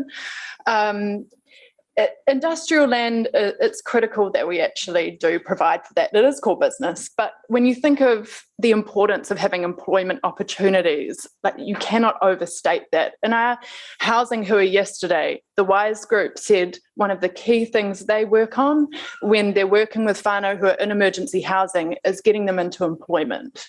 Employment is critical for people's well-being. And when I look at these issues, I think to some of the places around the world where they've been absolutely gutted when manufacturers have and left, and people have lost jobs and they've never really recovered.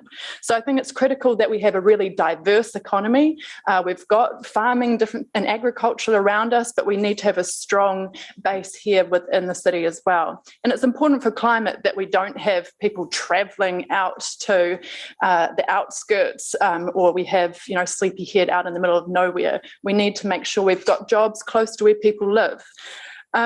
Value capture is also critical, and I see that Greenfield does provide a unique opportunity. Industrial requires some greenfield, and we can put pressure on developers, particularly if we're able to consider a large number of areas at once. We can say who can come to the table with the best deal where you can provide community benefit and you can pay for some of your infrastructure. And I think that this could be a key opportunity for us to get some wins under our belt in terms of affordable housing. There could be opportunities for then land or financial contribution to go to the Community Lands Trust. So I will support the amendment, but if that fails, I'll support the motion. Thanks. Thank you, Councillor Hamilton. Thanks, Chair. Look, I wasn't going to support any of this. I thought it was too much and a bit excessive, but actually Councillor Jeff and Councillor Sarah have convinced me that this is the right thing to do. So, look, just yesterday we had the housing hui, and we really dug deep into the spectrum in housing in terms of integrated affordability, length of tenure, affordability in perpetuity, rental affordability, home ownership and pathway affordability, and then the typology. So one and two bedroom homes, which we don't see a lot of the private market developing. And the awesome thing about having leverage as a council and working in with the Regional Housing Initiative is the ability to do something different. And with some of this greenfield opportunity, we've got that opportunity at the outset to leverage, whether it's a boundary change, whether it's in the PDA that we don't otherwise have. And I think this is a really exciting opportunity. And Councillor Sarah also reminded me of the importance of integrated industrial land so that we don't get developments in Horatu or Hautapu or out by the airport where you fragment your transport. And we worked really hard on Hugs to be a compact city with a live, work, play mentality where you can have those mode shift options. The best time to plant a tree is a year ago. The next best time is today. Join with me. Let's come back to the tree. And plant the tree of growth for our future Kirikiriroa. Daddy on. Any more debate? Look, I'll just speak in, I've been toying with the additional money because, one of my concerns is always, and I'm going to support some, one of my concerns is always what happens is just a little bit for here and just a little bit for that and a little bit more and a little bit more. And at the end of the day, when we do our final calculation, you'll all go, good Lord, look at the debt, look at the ability of us to balance the books, or look at the impost on the rate page. You'll do one of those later on this afternoon. But this is for financial modelling, so I'm going to support it on the basis that I do support the work that staff are doing. I think a couple of the debaters have made really good points. Hamilton is the best place with our population to house industry, and we want it. We're ambitious for it. That's why I asked so many questions about the intention of this spend. We have got some industrial land already, but we do know that doesn't answer the shortage. So we've got to be a little bit bold for this one. Look, I think personally we should be out and about brokering and businesses to come here much more than we are. I think we need to go and knock on their door wherever they're currently situated, in some part around Auckland or wherever they may be thinking of going, and we can say, hey, have we got a deal for you? We're the city of the future. Come and put your industry around Hamilton. We've got a working population, which we have with young people, etc., etc., etc. So I think we have to kind of think bigger than we have been. But sometimes growth is a frightening prospect because it feels like grow without end and without money. So I just put that proviso, and that's not a criticism of staff, but we do know that we have not got enough money to fund all the infrastructure we need to make the city what we really aspire for it to be. We just know that. So you'll always end up robbing Peter to pay Paul, with infrastructure unless something changes. Oh, bing, we'll go to the vote.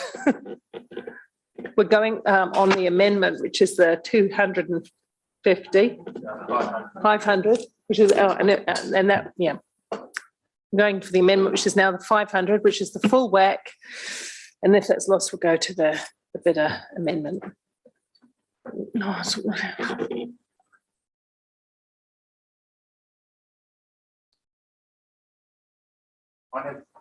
no, mine's still waiting. There you go.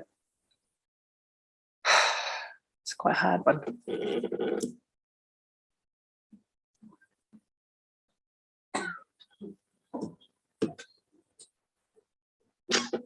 The amendment.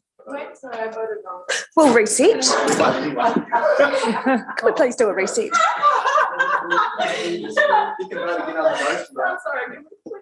Yes, absolutely.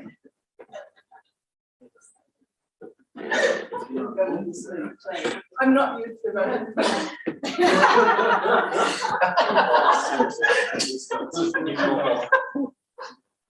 The amendment is carried, 11 for, 3 against. Right, that becomes a substantive motion. We'll go to the vote again, please. For the purposes of financial modelling, dare I say. The same one has become the substantive. Waiting. Oh, here we go.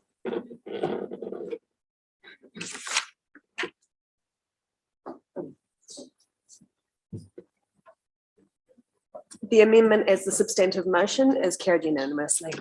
Councillors, I intend to take a smaller item before lunch, and we will, because I know Kesh has got to leave, and Andrew and I have to get onto a Zoom with the Minister by 1 o'clock. So we've got a couple of things in our lunch break. So I'm proposing we take the Wellington Street beach one, and then, which I think will be shorter than the enclosed gardens debate. And then we have a break and we allow staff time to gather all the ends together on what we've been discussing. And then we'll be back. So Wellington Street Beach, it's been moved by Councillor Van Oosten and seconded by me. Maxine, do you want to explain the intent? Just explain what we're trying to achieve here.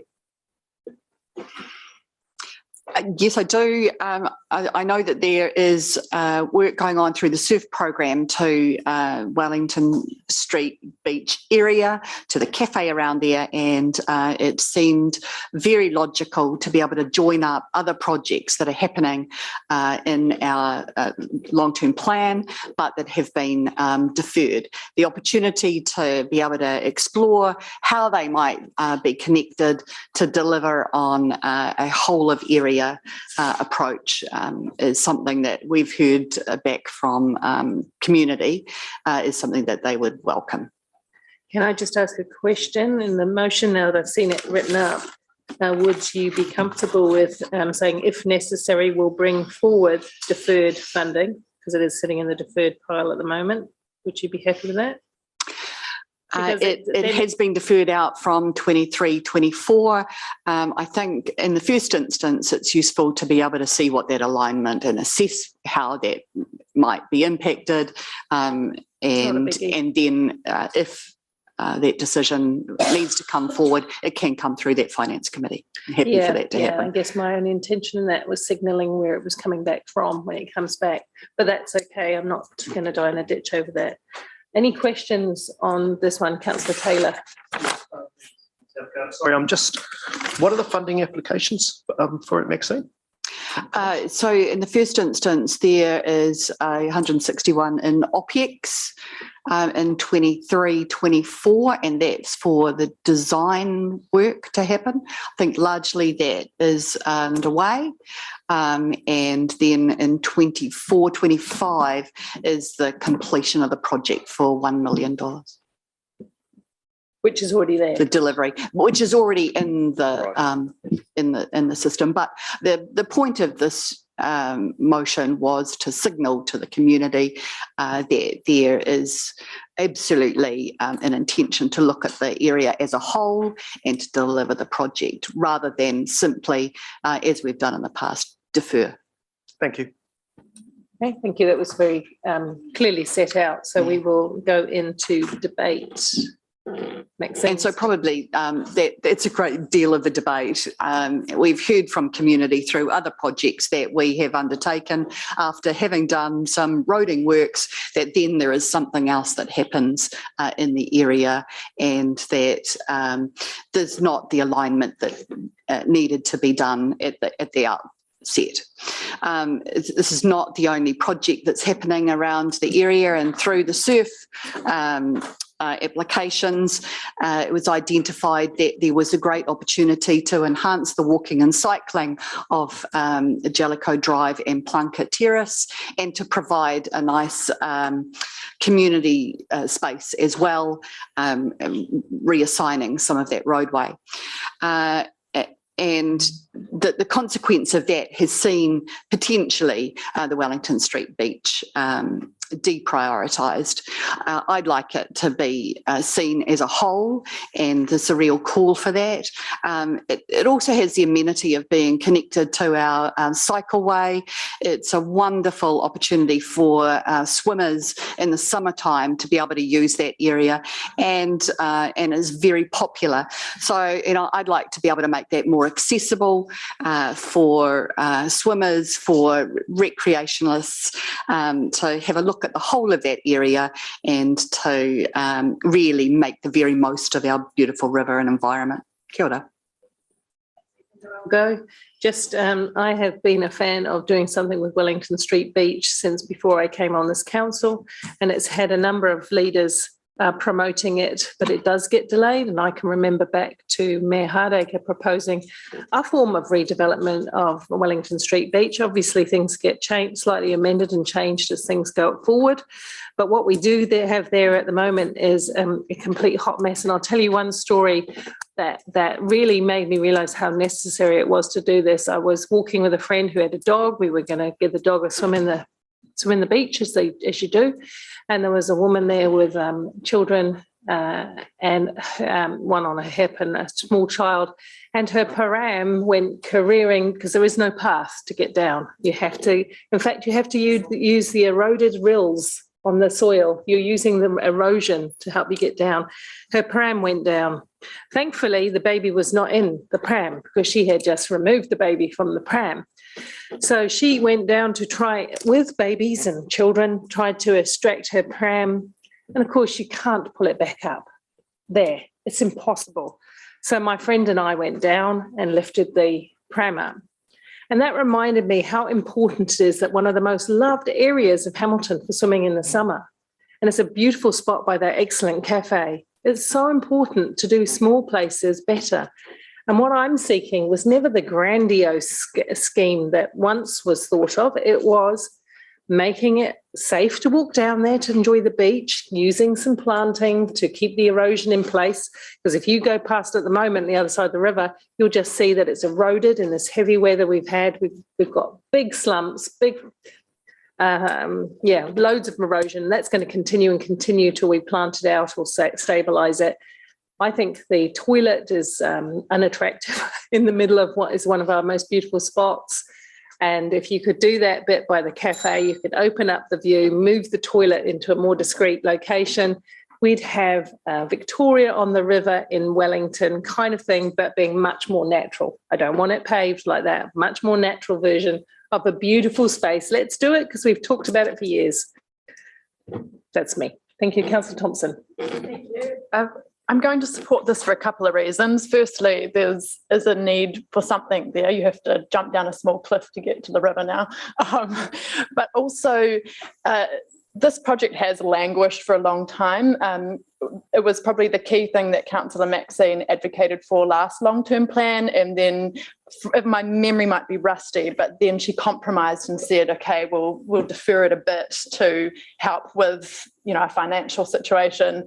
And so I think it would be a shame to see it continue to languish. And also, it's actually quite a simple project, so it's not something fancy. It was really a project just to improve the accessibility, largely down to the river. So it's not a project that's doing more than we have to either. It's yeah, I guess a humble kind of revamp of the site. Jeff's quite right to pull me up and say I didn't, and nobody reminded me about the financial implications. In this one, there isn't, because it's just an alignment, Maria, Helen, it's just an alignment with a project that's already underway. The only financial implication, Jeff, will come is if through finance we decide therefore to bring that deferred money forward to deliver. Right? Have I got that right? Phew. Okay, excellent. Sorry, back into debate. Councillor Taylor. Yep. Back, yeah. Yeah, look, I support this and congratulate Maxine for sticking to it, and thank you for bringing it up today. The river projects are dear to my heart, and this one always has been too.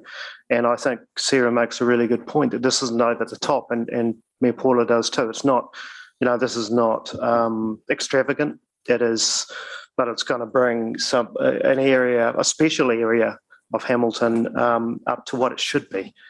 And it makes a hell of a lot more sense to align these things as others have said before me. So, yep, happy to support this one. Thank you. We will go to the vote, please.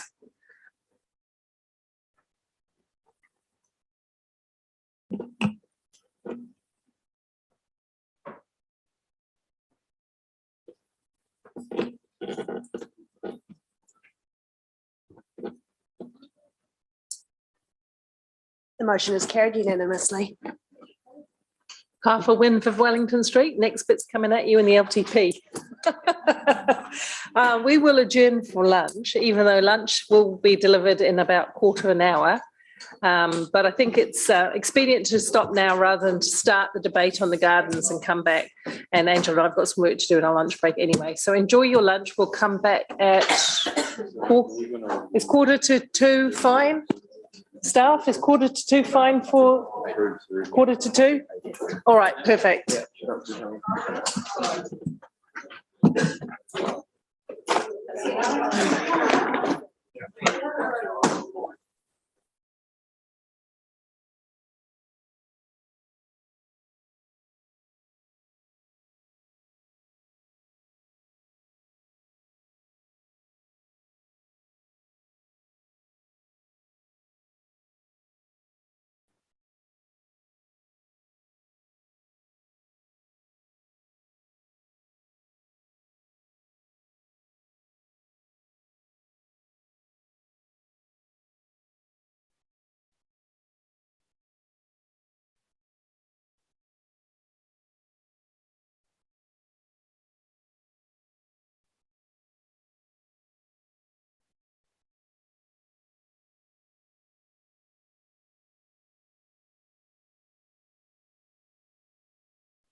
That was it. Did you hear my whistle, Angela? It was a small whistle. No, I said, did you hear mine? It was really little. You'll have to teach me how to do it properly. Okay, so we're back. We have we've got, the next item is going to be the Hamilton Gardens one, which I'm sure will be over and done with by 2 o'clock. Easy peasy. So obviously we're in the explanation phase of the motions. There's a motion, I make sure I've got it right. Motion is from Tom, Sarah and me at the moment. Motion and amendment is from Councillor Naidu-Rofe and Councillor Taylor. Okay, so Sarah, as the mover of the motion, just explain what you're trying to achieve there, and then I'll go to Cash. Okay, all right, I won't start with debate. So essentially, to put it really simply, all this would do compared to the annual plan, the draft annual plan as it is say that would have a $20 flat fee for non-Hamiltonians and then leave it to staff to work out the concessions. Whereas currently we've got a $20 average fee. So once you take into account your concessions and things to get, then you would end up actually having to have higher than $20 for your tickets for non-Hamiltonians. So it's just looking at a $20 kind of, I wouldn't call it a cap maybe, because that infers we wouldn't increase it, or I assume it would eventually, go up like our other fees. But does that make sense? And then it just adds in something around the Friends of the Gardens, which is pretty self-explanatory. But it's just for members who are already historical members, not new ones. Thank you. And just to add to that, I wanted the debate to be had, so seconding it for that, but I am open to hearing the various parts of the debate. So, Councillor Cash. Yes, the amendment is pretty much the green box on page 93. Hamiltonians rating free, under 16s free, a lower charge for Waipa and Waikato district residents, and everyone else at $20. That's the main difference. Right, we'll go into some questions about all of that, because I'm sure there might be some movement yet. Deputy Mayor O'Leary. Thank you, Mayor Southgate. So, Leanne, there she is. The director, please. Yeah, just come up and sit. That'd be good. Thanks. So I think in terms of I guess first of all, can I hear from you what you see as the difference between this motion and the proposal in orange that's in the report? Yes, thank you. So essentially, I mean, both movers of the motions have described what the motions do. From staff's perspective, orange is our, I guess, preferred scenario is the right way to explain it. Mm-hmm. It reduces the admin burden in terms of verifying that comes with additional Waipa and Waikato district residents. Orange scenario provides the revenue lift that we're looking for in 23-24, while at the same time future-proofing us for the revenue increases in out years of the LTP. And it still provides with the $20 maximum or cap that Councillor Sarah is referring to, the opportunity to provide the appropriate discount concessions that public would expect to see for gold card or community services, etc., etc. The green scenario responds to some submitters we heard that felt that perhaps our near neighbours should be considered in this. So the essential difference is that they effectively receive a 50% discount. So instead of paying the $20 fee, they pay $10. They don't get any further concessions beyond that, so senior citizen, etc. But they can purchase an annual pass which is at $35, which is the equivalent of 3.5 visits, and that gives them unlimited access to the gardens in a 12-month period. The financial difference, or the difference between revenue in orange and green, is roughly $200,000 and for a full year. So it's not a great deal of revenue difference. It is a difference in administrative effort, but we could implement both those scenarios. Thank you. So in terms of administrative costs, what does that, or is there also a translation between, I guess, the infrastructure needed to do that, as well as the time? So like, I'm imagining a super busy day and you would know how many people come through. What does that do in terms of lines of visitors, time to look for? Can you sort of talk me through so I can understand that impact? Sure. So one of the key things with Hamilton Gardens, because we at 100% of current visitation, we would have in the order of 460,000 visitors to the enclosed gardens a year. The goal obviously is to get up to 1 million. So if you think about what's actually required to actually to get volumes of people through at an hourly rate, we normally work on somewhere between kind of 30 and 45 seconds if it's 2 tickets for the enclosed gardens, please, for example, versus we're working on 1 minute to 2 minutes for 2 tickets to the enclosed gardens, and I'm from somewhere, so I would like to show you my proof of evidence, versus 7 seconds per transaction if someone's pre-purchased their ticket or if it's got a swipe card and they're just getting themselves through the gate. So if you think in the order of thousands of people coming through in an hour, that there is some real practical on the ground implications of how we do stuff.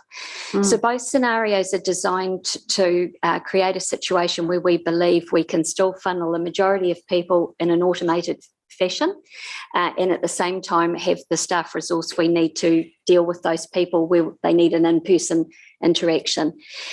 As I've explained to a number of councillors, the easier it is to ring fence a group of people to interact with on a one-to-one physical basis all the time, the simpler it all becomes. So with the green scenario with Hamilton and Waipa, Waikato, we would hope that the majority of those people we would deal with once when they register, and we give them an annual pass or something like that, so we deal with the bulk of them, effort up front, but then hopefully the rest of the year becomes slightly more streamlined. Other scenarios where the evidence is on the majority of people to show, it becomes very, very cumbersome. Does that answer your question? It really does. It does. In terms of the cost of entry versus what somebody would pay also in retail, because I know that these figures you're including in, it's very conservative. So let's say it's, and I remember the Hallworth report in 2013, pretty much you can absolutely be assured that your visitor numbers will drop by 50%. So, but the revenue and the revenue numbers in there are quite large. So what is the, I guess, what is the impact on the time it takes, as well as how much it costs to what somebody would spend in a retail capacity? Yeah. So the key thing, and this is why staff have taken the time to do as much modelling as we can to understand, everything's kind of interrelated. So the price you pay to get in the gate will have a psychological impact on how much you pay else for other services there. And obviously we've been developing a line of value-add products, whether it's the guided tours or the audio tours. We're also looking to make some revenue out from retail along the lines that we do at the zoo, which, you know, we've exceeded $500,000 this financial year at the zoo from retail.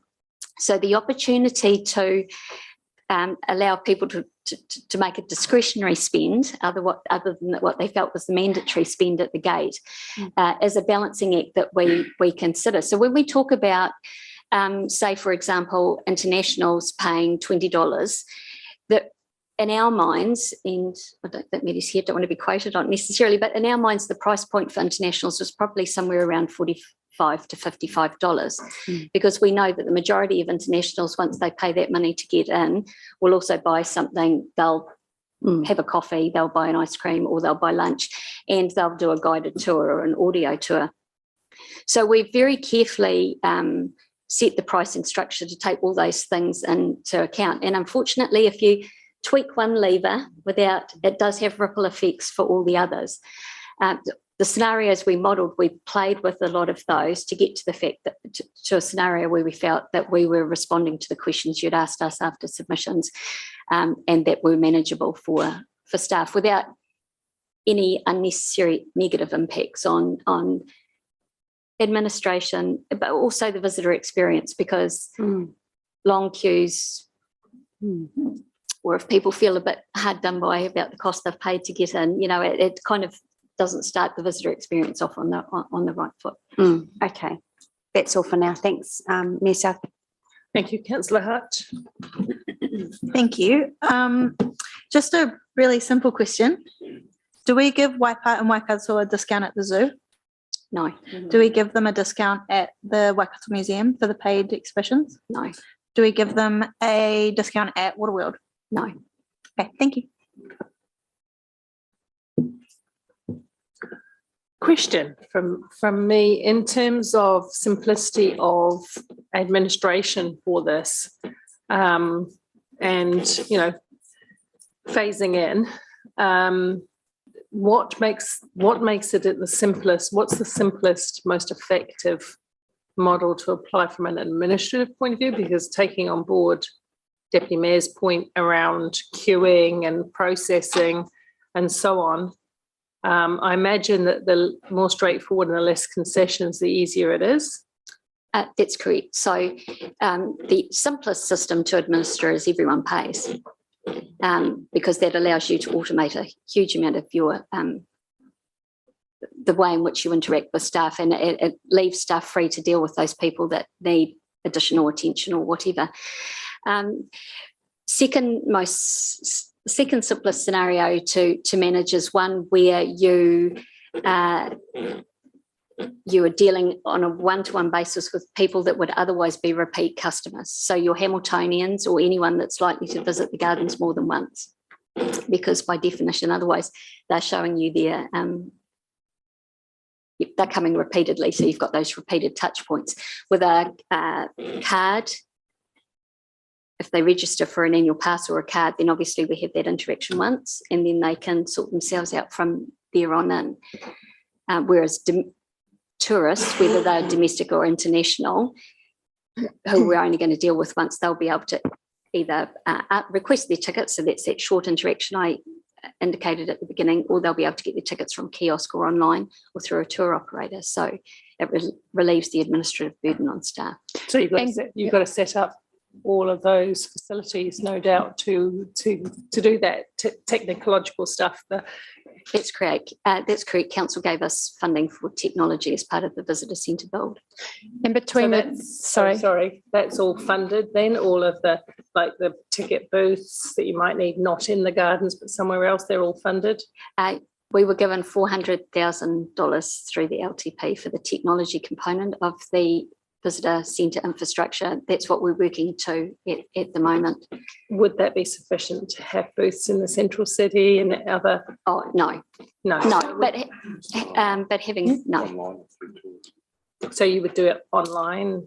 You could do it online. You could potentially do it through iSight, etc., etc. So, absolutely.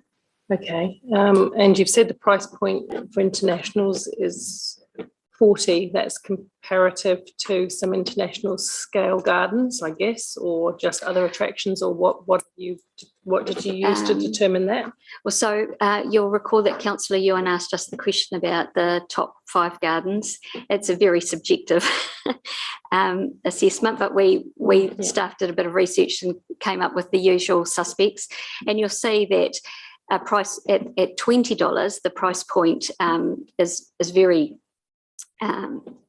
compares very favourably to a number of the overseas gardens. When I mentioned the $40 Mepula, of course, that's with add-ons as opposed to entry price. That's what? with added services, added, you know, do you want fries with that kind of scenario? But the $20 entry ticket comparison is, well, we're not selling fries yet, but we could, right? We are. If you're at $20, you could buy an audio tour, you could get a cup of coffee and a muffin. To be simplistic. Buy an amazing something that enables you to remember the gardens later on, a beautiful book or a jam or honey or I know there's marmalade, some detail in the report, but of course it is our responsibility to publicly debate some of these big issues. So please explain to me in the clearest terms the difference between 10 and 20 in terms of its impact on visitation. That's what you think it will be, its impact on visitation from both A, internationals, and B, nationals that aren't Hamiltonians.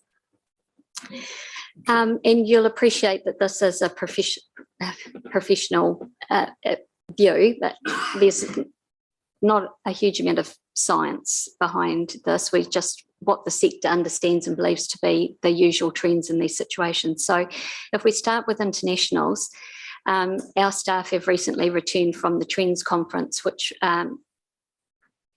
is where we sell our products to overseas groups. And we've received pretty consistent, probably more than 80%, I'd say, of those people indicated that a price point of 20 they would be very, very happy with. Whether it was 10, whether it was 20, they would be fine with that. For transparency, there were about 3 tour operators who indicated that they wouldn't come to us at 20, but they also indicated they wouldn't come to us at any price, at any price point. And to be honest, when we talk about capacity and demand on the gardens, some of those operators are ones who do their own unauthorised tours of the gardens, and they use our facilities, and we see very little return for that visit. So we would like to encourage those operators that work with us to make sure that, you know, it's good for the gardens as well as good for their tour people.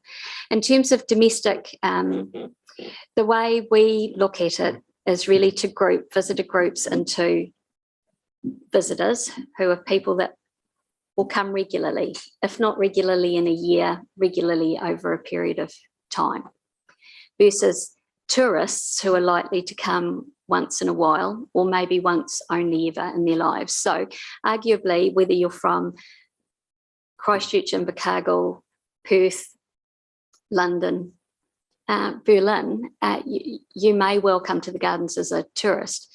In those situations, $20 is an incredibly good price. We can say that with authority, is an incredibly good price for a minimum of 2.5 hours to 3 hours entertainment in a quality facility where you can't experience that anywhere else in the world. We know very well from a tourist perspective rather than from a visitor experience that often if something is too cheap, we actually lose visitation because people's perception is that it's not worth visiting. So again, it's one of those fine balancing acts between pitching to your markets in the best possible way. And because we've got some different markets here, we have visitors and we have tourists, we've tried to find the right way through that, which we believe the $20 price point is. Two more short points. In terms of those people in Waikato and Waikato and Waipa that were big submitters to our plan living outside of town, has any conversation occurred with the councils in terms of their ability to participate, or like we had with the library that time, Lance, where they funded something in their rates to cover the cost? Has there been any kind of exposure of that discussion? I think probably the chief executive or the GM would be best placed to answer that. I've spoken to the chief executives, but they said it's a bit of a timing issue around us submitting on annual plans and 10-year plans and that sort of thing. So if we're going to do that, we probably need to, we should have submitted probably a bit earlier around that, because obviously there's a... But they could have submitted also. Either way, true. Yeah. If I'm blunt, I don't think there didn't seem to be a lot of interest. Yeah. So assuming in the LTP, they can have that conversation with their citizens, and so could we in terms of other alternative arrangements of picking up the Waikato Waipa residents. Could that happen? That's potentially. That's probably a question for my GM. Well, like Lance said, I mean, it could happen. But you'll recall the conversations around libraries were extensive, and so it took a bit of talking through. It would be up to those councils to decide what they wanted. And the response that they got from their residents. And last one, would a viable alternative to 20 straight up be 10 with annual incremental adjustments like we do for all facilities through fees and charges, where you would be able to test and see and go up, that kind of thing? Would that be an alternative or not? That would have it's not something that we would recommend because for a couple of reasons. One, the Hallworth report was really clear that whatever you start with, you start as you kind of as you mean to go on, because it has a significant impact on our market, the way we market. So, for example, with the international markets that we were talking about, we are talking with them now about visits that they will have in 25, 26. So the opportunity to inch a fee up incrementally is hugely problematic from a tourist perspective. From a visitor perspective, it reduces certainty for everyone about what it costs to go somewhere. And I just think that $10 doesn't meet the revenue threshold that I've been asked to meet for the Hamilton Gardens in the foreseeable years. And again, I believe that death by 1,000 fee adjustments would probably be ultimately quite damaging to the gardens. I take on board your view, and I have to ask the question, and I would say, is that how the zoo operates? They do operate with incremental adjustments, so don't they? Well, we do. In the zoo situation, we've started at a price point we're happy with, and we're in the right position in the market. But you'll also notice that we don't raise the fee at the zoo every year. We tend to wait till we can round up by whole dollars or whole $5 for the exact same reason. It's easier for the customers if they don't see regular changes, and that when they do, it's a nice round number. Cool, thank you. Councillor Naidu-Rowe. Yeah, I just had just a couple of questions around administration of the charges. You touched on it a little bit before. So a person comes up, wants to buy a ticket, staff have to go through the where do you live? So that administration would happen in both options, wouldn't it? Yes, it will. There's approximately 40,000 more in-person interactions in the green scenario than there are in the orange, because you're adding Waikato and Waipa residents on top of the Hamiltonians. In the annual plan, we were staff in the OPEX, we were funded to provide that level of interaction to Hamiltonians only. But having said that, we believe we can, as I've indicated to you, that we could implement the green scenario, but that is fundamentally the difference. And is that for the whole year, or what is 40,000? Yeah, 40,000 represents basically 27% of adult eligible visitors from the Waikato and Waipa districts visiting the Hamilton Gardens. Okay. No, that's all I've got for now. Councillor Pike.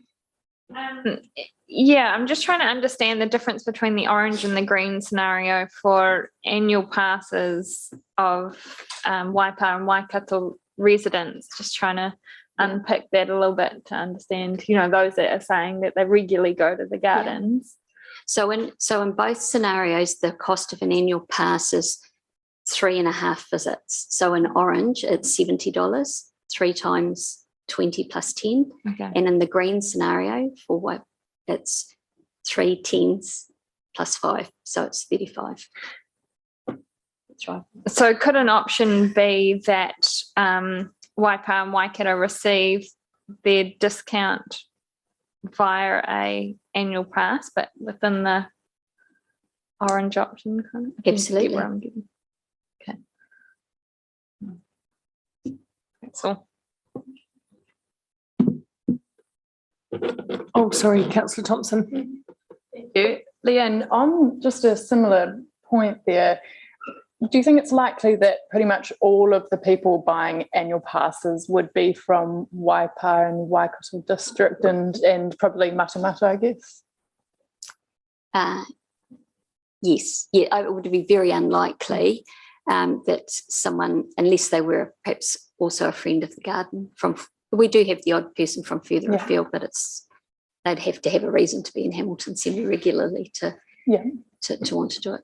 So, and as an annual pass, since you don't have to prove where you live, administratively simpler than like checking where someone's from and then having a $10 price? Yes, because you do that portion of people, that number of people once. Because I'm just wondering, like, what would be the financial impact if you slightly reduced the cost of annual pass? So it would mean that it would be less of a barrier for your Waikato residents, but it also doesn't have the extra administrative burden.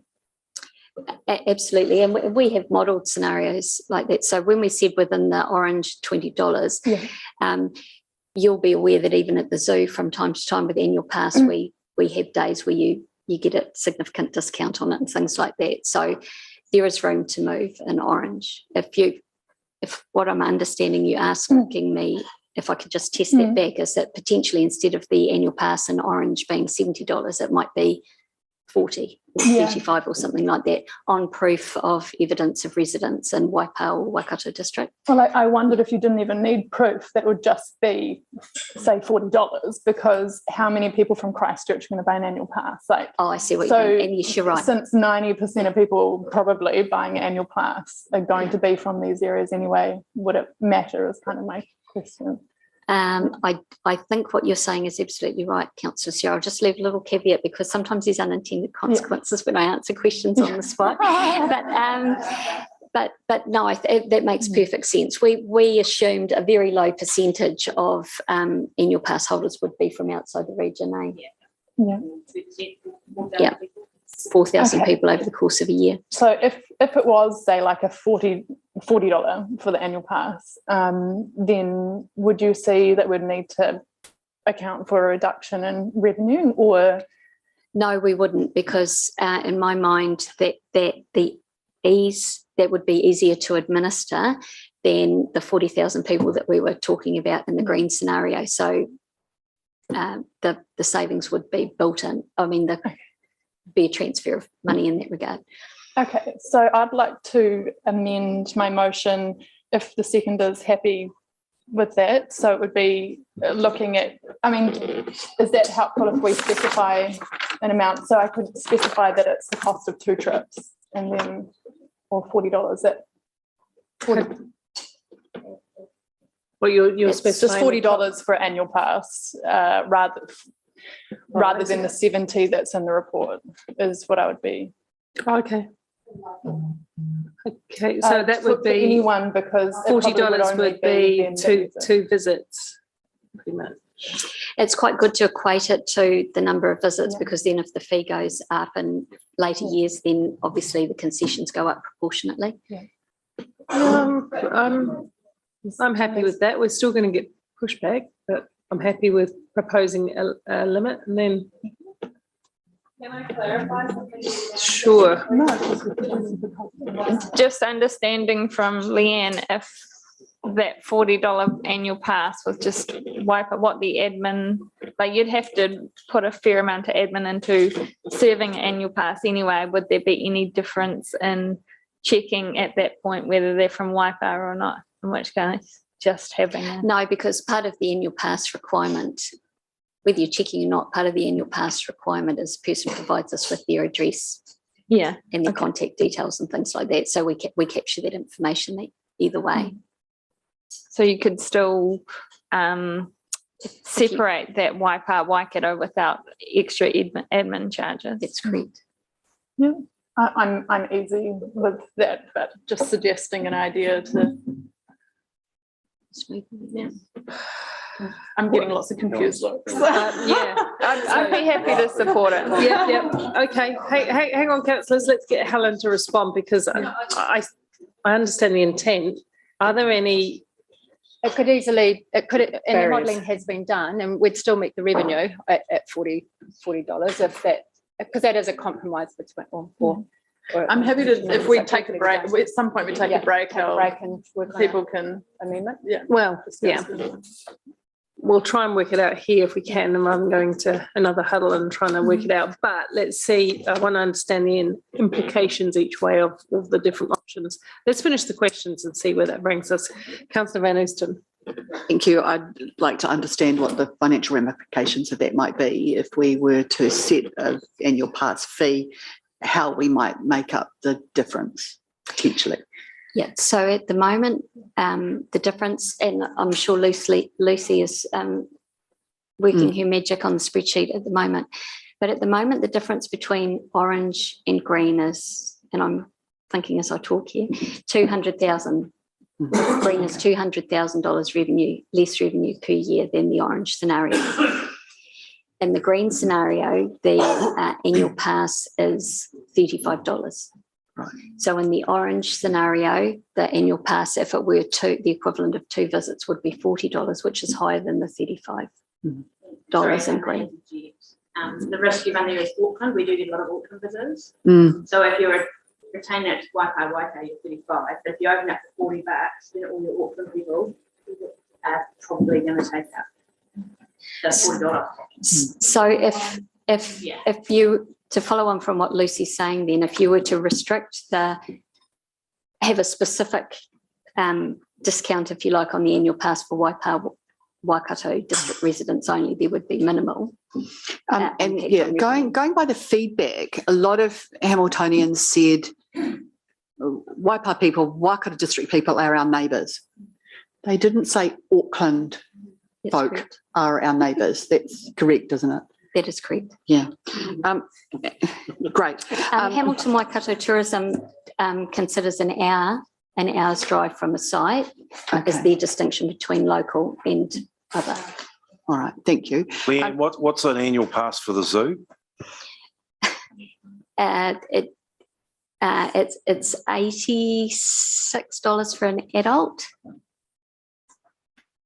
Excellent. So the only other thing I had was, you mentioned in the report that it stated we should expect around a 50% reduction in visitors at the introduction of a fee.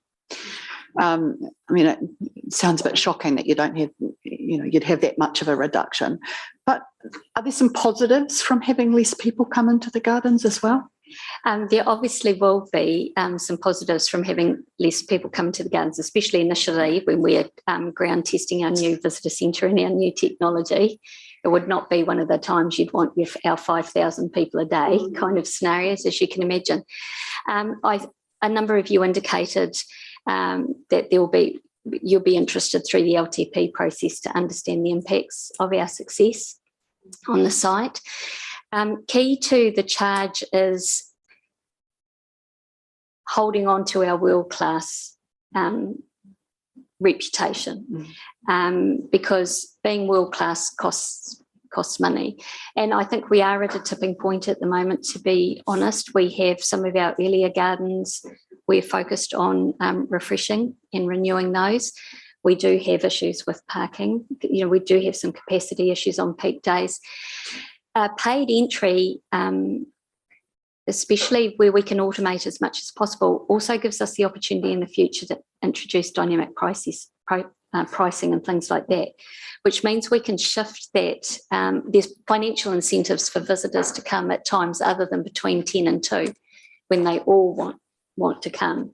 So it may well be cheaper for any type of visitor to come on a Monday or a Tuesday morning, as opposed to coming on a Saturday midday. So there is no doubt that if we continue to grow in terms of our visitation from here, which was Council's request of us back when we went into stage 1, that we would need more services like toilet blocks, cleaning, grounds maintenance, stuff like that. And to a certain extent, this revenue was intended to help offset those costs. Dynamic pricing sounds pretty cool. I went to the zoo on Children's Day, and that was amazing with half price, I think it was. Dynamic pricing could allow a Hamiltonian potentially to bring a Waipa or Waikato district neighbour for free, maybe? Absolutely. Cool, thank you, that's it. It's the difference, isn't it, between concessions and pricing? I mean, the price. You're either charging Waipa or Waikato a price, or you're providing concessions. It's not necessarily exactly the same thing, is it? No, it's not the same thing.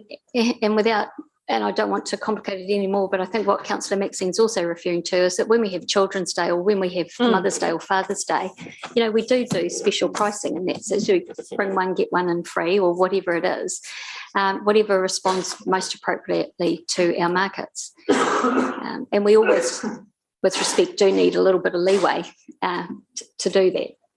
Perfect, thank you. Councillor Bidder? Thank you, Mayor Paula. Us Kiwis will always try and scam the system. And yeah, you can imagine how, if it's a matter of borrowing a mate's rates invoice to prove, would you like some feedback on how sort of complicated you want to make the system to prevent that? We'd never say no to feedback, do we, Councillor Bidder? But we did model what we call leakage. Yeah.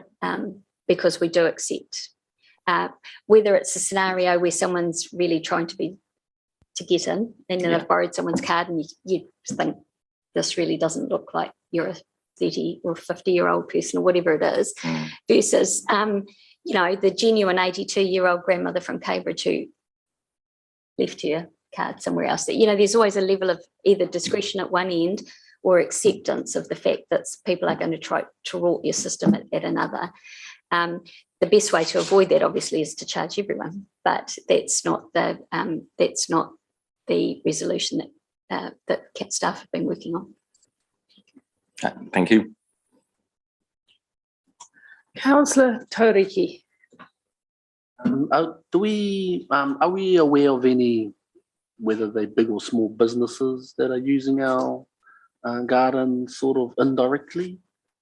We're certainly in the travel trade area, yes we are. Yeah. And what is the benefit back to us? There's not, it actually costs us, to be honest. Zero benefit back to us. Zero benefit back to us.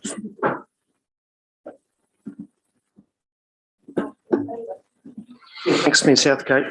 Leanne, can you just, it might be a bit thick here, in fact, probably, can you just clarify for me what the difference between the green and the orange is in terms of revenue that we get back? What's the revenue difference that would $200,000 a year. Over the course of a whole year, 200K? Over the course of 12 months, that's correct. Right, okay.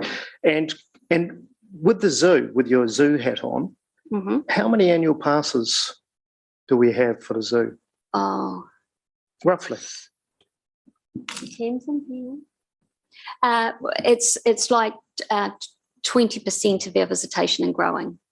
Annual passes grow year on year on year. Yeah, but how many? Well, you've got to give me hundreds. Hundreds of annual passes. And what we've got, 170,000 people in Hamilton. Yep. We've got hundreds of them. So what makes you think that the people of Waikato and Waipa are going to jump out and get all these annual passes? I mean, why would you be so optimistic that they're suddenly going to rush out and buy annual passes because they can get a cheaper access to the gardens? Sorry, annual passes for? For the gardens, for the themed gardens. We're talking about annual passes here. Yeah, so we're not assuming, I'll answer this a different way. What we have assumed in the modelling is that based on our current anecdotal understanding, that we have a third of very roughly, a third of visitors currently are Hamiltonians, a third are from elsewhere in the country, and a third are international. Of this third in here, we assume that probably another third are from Waipa, Waikato. Okay. What we heard from, Lucy will give me the exact figure, what we heard through submissions and what we were asked to respond to was the concerns by Waipa, Waikato that they like to visit the gardens regularly and it would become cost prohibitive for them to do so at an average of 20. The annual fee is to provide, the annual pass is there to provide an option for someone who wants to come every other week and doesn't want to pay either $10 or $20 to do that. They know that if they pay in the green scenario, $35, they can come to the gardens as often as they wish, and that's the complete capped cost. Right. Won't that be the motivated people, the people who made the submissions, who will be getting annual passes on the whole? I mean, they will definitely be in that group. Yeah. But equally, in the same way it works at the zoo, sometimes a person comes once, they have an amazing time and think, I saw your sign about an annual pass, I really think I'd like to come back again. Right. In which we say to them, sign up, we will actually count this as your first visit for the annual pass, so you're only paying, the remainder. Yeah. And we'd love to see you, see you back again. Okay. So just in terms of marketing and stuff like that, could you just answer this? Do you think people will hold on to what the entry, people of Waikato and Waipa will hold on to what the entry price is, or the fact that they can get annual passes? My concern is sending out a muddy message, sending out a confusing message. The entry price will be what's on the Waikato Times, not the fact that you can get annual passes. And the zoo has shown that, it's a very small percentage of the population that actually are accessing annual passes. Is that a concern for you?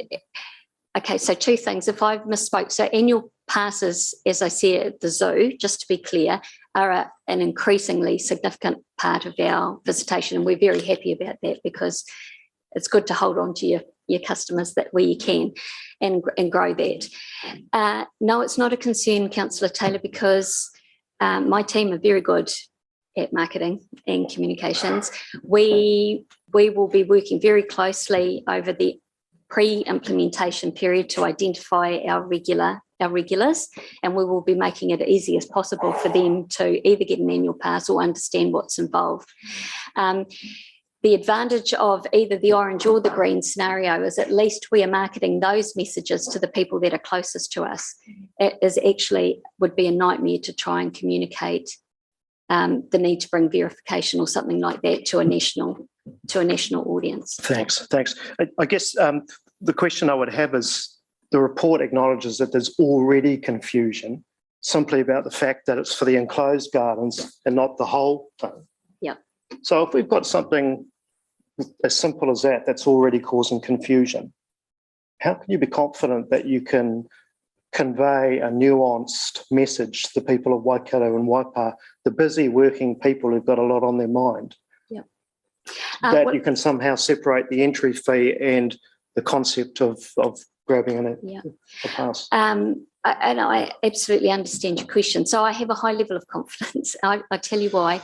I don't think we've tried hard enough up till now, Councillor Taylor, to differentiate the enclosed gardens from the Hamilton gardens.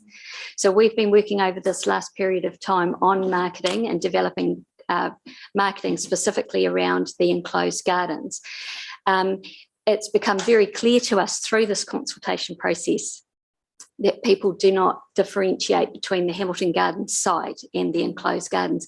And you can't blame them because we haven't really talked about it, that we talk about our award-winning Hamilton Gardens when in many ways we are talking about our award-winning enclosed gardens. So even the consultation information that went out talked about the Hamilton Gardens entry charge to the enclosed areas. We should be saying, and I'm happy to take responsibility for that as well, entry to the enclosed gardens at Hamilton Gardens, and we've started flipping that already. Yeah, you're sort of not answering the question, but you're talking about that. But it doesn't matter. That's fine. Thanks, Leanne. We will mark it, Councillor Taylor. Okay.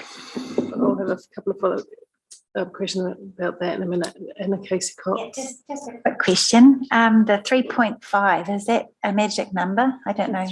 3.5 for a membership. It is. Yeah, it is a magic number. It is a magic number in our sector. And if you talk to Betty, he's got a whole bunch of other magic numbers for things too. Yeah. Conversation. Just a question. I think taking on that whole thing about enclosed gardens. I know I can vaguely remember some time ago people going away from the idea that were themed gardens that were enclosed. I think enclosed is a vaguer term. There's a possibility through branding to not call them enclosed gardens, but call them specialist gardens or specialist, I don't know, something much more. Is there? That would be. Absolutely, yes, there is. So we stopped calling them themed gardens because it feels a bit Disneyland. But for some of the stakeholders, yep. Well, that's the feedback we've had. Enclosed gardens is actually a horticultural term, so it has quite significant meaning for the story of the gardens. But having said that, we are very open to a better name over time. No, Angela, I do not want to design it. Don't worry. But yeah, I can see why people would say which bit's enclosed, what enclosed by what, all of that kind of hoo-ha. Just a question because I couldn't remember. I remember some vague debate about it a while ago. Just in terms of absolute simplicity, would it be simpler if there was just an entry price for people across New Zealand? And an entry price for internationals, full stop? Or would it be simpler if there was one price to come into the gardens if you were there and a concession? And the concession was what it was. Because the more complicated it gets with this person and that person to show your ID and do you live in Tamaheri, do you live in Wellington, do you live in Hong Kong, the more that becomes problematic. It's orange. Yeah. So that is orange. So in orange, we are interacting with Hamiltonians. Everyone's effectively paying the full price unless they come and say, hey, I'm an Hamiltonian and here's my proof. If we differentiate internationals, you're effectively asking everyone who comes who is not an international to prove that they're not an international. So that is a completely unworkable. But the truth is that internationals are not going to come 5 times a year to pop in, but people from Tamaheri should be. Is there some way of making it almost a concession is unlimited? So the concession is a concession and it's more, maybe it's $70 or something, $80, and it's come for a year, do what you like. That's very much the model in the National Heritage in England too. You get your pass for the year, your annual pass, and off you go, trot around all these castles and stuff. Yeah. I might be missing something there, Paula. That is what the annual pass is. You can come as often as you want. You're paying basic what the 3.5 visits is. That's how many visits you're paying for, but you can come as often as you want through the year. Yeah, but that you're asking them to verify who they are, or just once when they buy the card. Not if they're paying the $20. Not under that scenario. No. Okay, so it's simple. So it's an annual price. The annual pass and come as many times as they like. Yep, come do. Well, that seems the most simple option. That's what's currently in orange. So how does that differ? I'm just trying to. How does that differ from where we landed, Sarah? I'm just leaving mine as it is now because I'm just getting involved. Too many. It's getting confusing.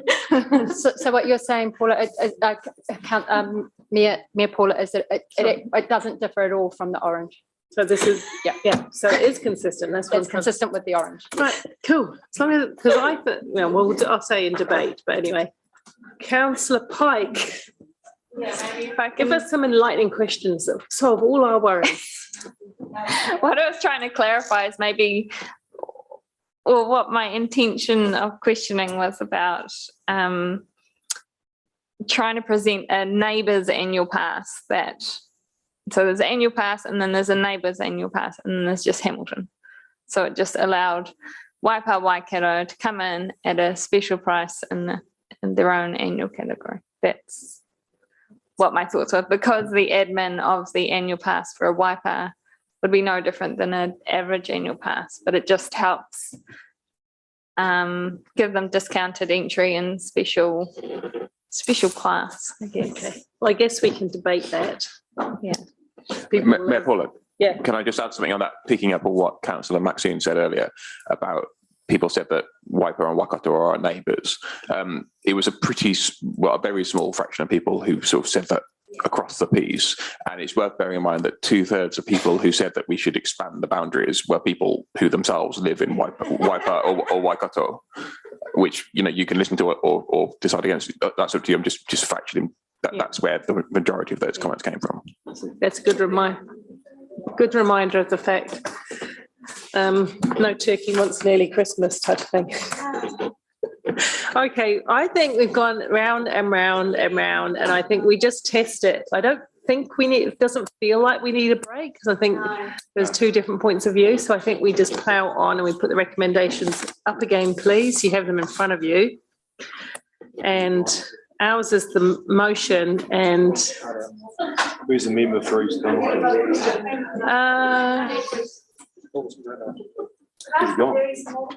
he's gone on a phone call. Yeah, yes, before we go into...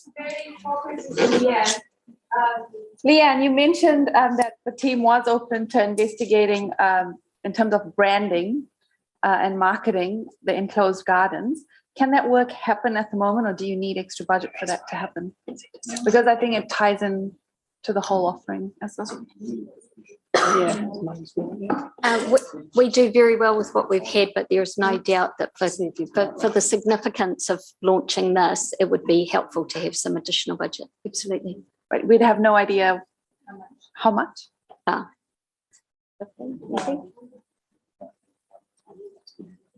We can come back to the finance committee. Anyhow, we can come, yes. Thank you.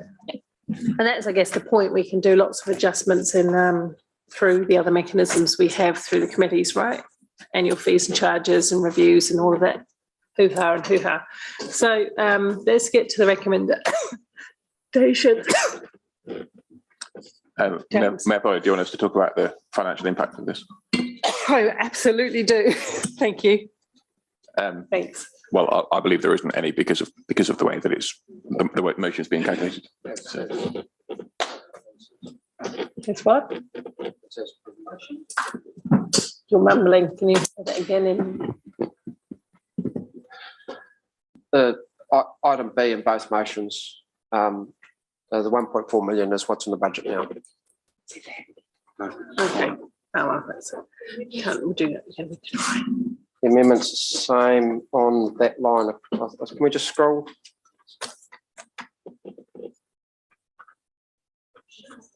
$1.4. They're both 1.4. No, not in the first year. In future years. Right. Okay. We are going to go into debate. There is an amendment by Kesh. There is a motion, Sarah. So Sarah gets to speak in first, and then Kesh, it's your turn. Right, thank you.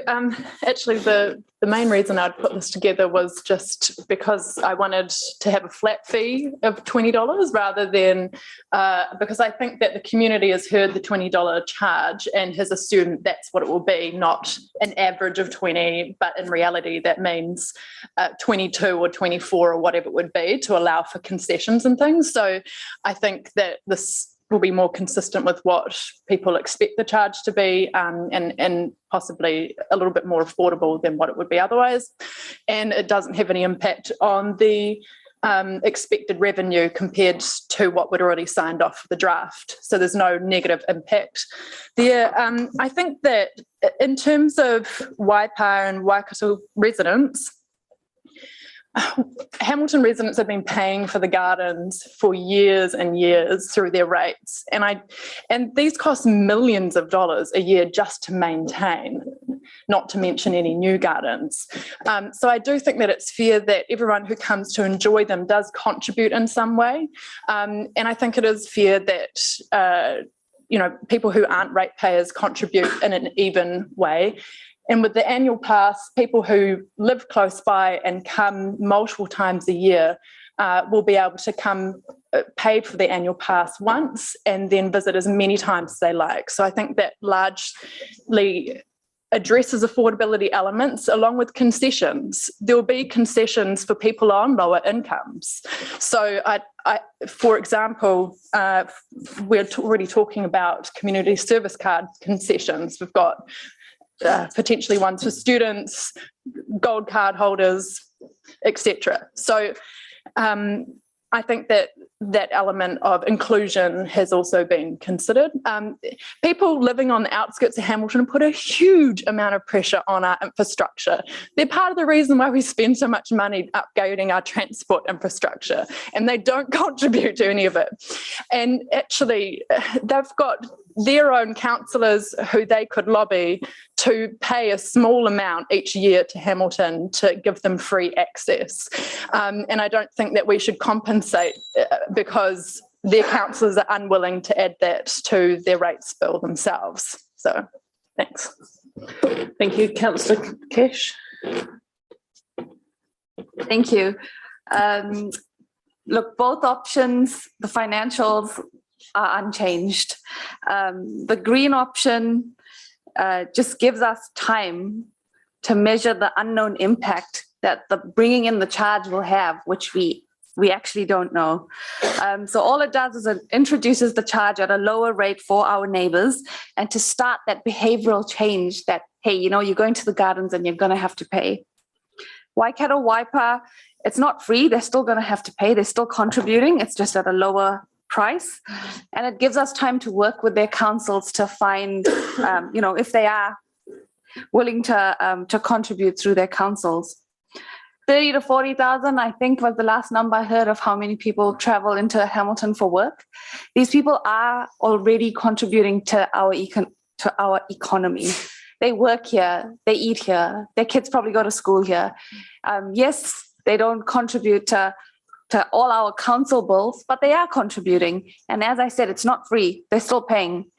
1,841 submissions received for this annual plan compared to 276 last year. And that interest, as the staff has said, has been driven by the proposal for the gardens. That's how much people care about our gardens. It is world class. It is the jewel in the crown for our city, but also for our neighbors. It's for our region. So this is me listening to the feedback, people saying that $20 was too high. We're saying, well, let's just reduce it a little bit for our neighbors and see what happens. We're not saying this is the be all and end all. There are still annual reviews for our fees and charges where we can adjust to market demand. Yes, 277 comments to extend the free entry to Waikato. 66% do live there. So I get what James was saying as well. But again, it's not free. We're not extending free entry to our neighbors. We're saying, hey, it's just a little bit lower for you, but hey, get used to paying. Yeah. Thank you. Thank you, Deputy Mayor O'Leary. Thank you.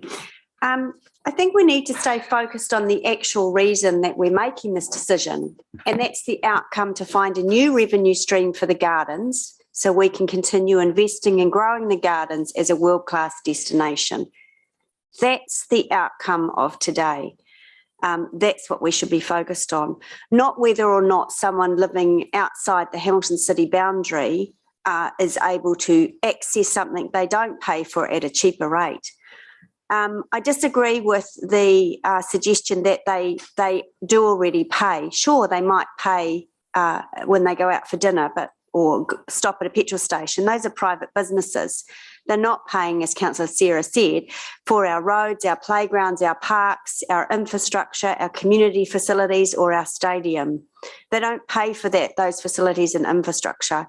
And I can just hear Councillor Gallagher sitting over where Councillor Thompson is, and he would be raising his voice right now and probably standing up to the good people of Tamahiri and saying, if you want this for free, then come into the city and pay rates. So I just channeled him there. The other thing is, we have to have confidence in our team, particularly in this space, in our H3 space, in our visitor destination space, because they have proven time and time again that they know what they're doing and that we need to trust them. They're the experts in this space. So let's not respond to that playing around with the nuances, because we will get a negative outcome. We know, and they've factored into these projected revenues over this next 12 months, a 40, 50 or 60% drop. We know that that's going to happen. They've factored that in. Lowering the cost now and playing around with by restricting pricing is not going to help that. The worst thing we could do would be get involved in that operational detail, stay focused on the outcome, which is a new revenue stream for a world-class destination. Thanks. Thank you. Councillor Taylor. Thanks, Mayor Southgate. I support Kesh's amendment. $10 for people outside Hamilton and Waipara and Waikato, and $20 for everyone else. It's a simple message, and that's what we need here. If we send out a muddy message today, the Gardens is going to suffer. If we charge Waikato and Waipara people $20 and then try to offset it with a cheaper annual pass, that's not what people are going to remember. It's what the entry price is. That's what's going to be on the front page of the Waikato Times. You have to be clear. If you think the vast majority of Waikato and Waipara people are going to whip out and get an annual pass, you're dreaming. We're going to lose them. The key point I want to make today is that the garden is our biggest asset by a long, long way. Every time a new themed garden opens, probably brings in 100,000 people throughout the year. No rugby game at Waikato Stadium is ever going to match that. So be very careful before making decisions on such things as entry charges when we don't actually have a hell of a lot of information to go on. Don't make an arbitrary decision. If we end up scalping the Gardens numbers here, then no one wins. And when you look at the possible impact on visitation, it's evident of just how much of a chance we're taking here. Let's not jump too far when to an extent we're jumping in the dark. And let's not put the financial gains of a $20 charge, let's put that in perspective. Because when you look at our OPEX, $340 million for the next year, we're looking at clawing back $200K with a $20 charge. Let's not gamble on the city's biggest asset for chump change. And in regards to our neighbours, Waipara and Waikato, actually I've thought twice about this. I actually think, is it in the best interest of the Gardens if Waikato and Waipara people stop coming? I suggested to you actually a reduction in visitation from these areas is not in the best interests of the Gardens or Hamilton ratepayers either, and that's what will happen. So let's stick with $10 until we're absolutely sure what we're doing. Thank you. Thank you. Councillor Van Oosten. Thank you. Hamiltonians are generous citizens of the Waikato, and they consider the residents of Waipara and Waikato District Council to be their neighbours, and they want to share the very best of what Hamilton's got with our neighbours, and never has that been any clearer than in the overwhelming feedback that we've had through this suggested increase in the fee. But look, I've given that a lot of thought, and I've really considered the views that presenters have made. But I believe that the motion sets up the very best of solutions to deal with. An annual pass is a great way to acknowledge regular visitors. Concessions help those who have less ability to pay, and that's really fair. It's an opportunity also for us to consider how our neighbours might be able to lobby their own councils to help cover the costs as well. And it also respects our friends of the Gardens and their membership concerns that were raised as well. The enclosed gardens are really starting to suffer from their own success, certainly during those peak times. Leanne's told us that it puts real pressure on our infrastructure there. We get overcrowding in the gardens, and the car parks are scarce. In the union movement, when you didn't pay to get in or you didn't pay to be a member, you were freeloading. And that's some of the stuff that we see in the behaviours of businesses who use our resources for their profit. So this is really just about being fair about where the cost lies and how to pay your way. So I do support that. The income that we talk about, $1.4 million, is for this year only. And in future years, it can be well more than that. So, you know, we're protecting our world-class reputation, Hamilton's best known visitor attraction, and we're looking after the books all in one motion. Thank you, Sarah. Thank you, Councillor Pike. And look, the gardens are world class, and there's no doubt about it. And they're definitely worth a fee. And this is obviously a place of passion that has been shown in the record number of submissions on this topic. And largely 55% were against the $20 charge. I feel although we do need to charge, we need to be mindful that our neighbours are a large portion of our visitors, and we need to acknowledge the contributions that they do make for our city. These are our neighbours, and not only Waikato Waipa residents have asked us to consider this, but also many Hamiltonians. And I think this discounted rate is a good compromise. So I will be supporting the Naidu-Ralph-Taylor motion today to recognise our neighbours, but also ensuring they bring in some income to our city at the same time. Thank you. Lahat. Thank you. I really appreciated being at the annual plan submissions for the verbal submissions, and one of the clearest themes that came through was about our concern of equity, and that was so heartening for me to hear about how many people in our city cared about equity. And I think what is sometimes missed in the reporting of this item is that it's free for Hamiltonians. And there's 180,000 odd of us. It is free for kids and teens under 16, regardless of whether you come from Hong Kong or Christchurch. We've built in concessions for those on fixed and low incomes, gold card holders, students, community services card, and the annual plan is another option as well. So we've taken this desire for equity into one of the best assets that we have, and we've really applied it. You know, and lots of other councillors have spoken about how much we love our neighbours, but we don't offer them a discount on anything else. And this provides the opportunity for those councils to come to the party and contribute to the gardens. It's, you know, we're flogging a dead horse at this point, but Hamilton ratepayers have been contributing to them the whole time since the 60s. And I would hate to remind everyone in this room that that is nearly twice my lifetime. But the question really comes down to, do you want a nice park? Do you want a nice patch of grass with some trees? Or do you want a world-class visitor attraction that speaks to humanity's shared history, culture, and vibrancy? We need to think about how this plays out at the front door. Simple pricing so that people go away and keep raving about how great they are, not how convoluted the process was, that they didn't bring the right paperwork, or that the wait was ages, especially in the middle of summer. This is based on sector knowledge, our amazing staff who are experts in their work. And if we get it wrong, we can change it. So I'm supporting the Thompson-Southgate motion, and I think it's really pretty clear cut at this point. Southgate. I live in Waipa, so I'm a good example of the difficulty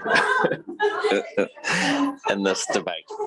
So I can give you some good insight. $20 is great value for 2 to 3 hours of the world-class gardens. But I've been to the gardens many, many times, love them to bits. I will want to go to new gardens as they open up, but that's maybe an hour. And $20 for that visit is a bit much. Kesh and Jeff have got the price levels right at about the $10 for a visit like that to just 1 or 2 of the new gardens. $35 would be about right for a concession as a result of that. But I think we should keep it simple for the first year. And as Councillor Hutt mentioned, we can always change it. And there is a bit of a reason for this of showing Waipa and Waikato that it is valuable and worthwhile, and then giving them a discount later on if we choose might make them appreciate Hamilton a bit more. So yeah, again, just repeating that Kesh and Jeff are hitting the target on the money, but just make it easier on the staff until we get established, and then look at it again. Yeah, I'll be supporting the green option, probably for slightly different reasons, but maybe similar. So at the moment, the gardens and the enclosed gardens, I would describe as a public good, and we're moving it to being a business, which, markets as I see them, however they are created, do exclude some people, and they make it difficult for participation for our neighbours in this instance. One of my networks would describe the shift to charging $20 across the board as developing a kind of an elite space, and that concerns me. So the green option is not the favoured one by staff, but it is supported, and I see it as a somewhat more inclusive approach to starting this journey of creating a business out of the gardens that have been open and accessible for since their inception. So I also think in terms of our Waikato Waipa neighbours, I didn't grow up in Hamilton. I haven't contributed to the gardens my whole life. People come and go in those areas a lot around Hamilton. So there's guaranteed to be people in Waipa who have lived in Hamilton and have contributed at some point in their lives. So I don't think it's quite as cut and dry as that. So I'll be supporting green. Councillor Huaki. Tuatahi mea ana kia koutou, Leanne, tō tira whakahaere, he. I'll keep this pretty short too, and just confirming and reiterating how our whanaunga contribute to the fabric of our city. I'd like us to apply to a kind of teina lens to the situation, to a kind of meaning, let's lead the way. Can't let them suffer just because of maybe the lack of leadership within these spaces. I revert back to a whakatauki that was shared with us yesterday with Daniel Ranga. He piko he taniwha Waikato taniwharau, and I'd really like us to continue to apply awesome leadership skills. There isn't always awesome leadership skills, but today, those are the ones I'm focusing on. I will be supporting the green today because I'd like that relationship to continue, and I can hear in the space that there's opportunity for us to adjust when we need to based on stuff we get back. Ngā mihi. Councillor Tauriki.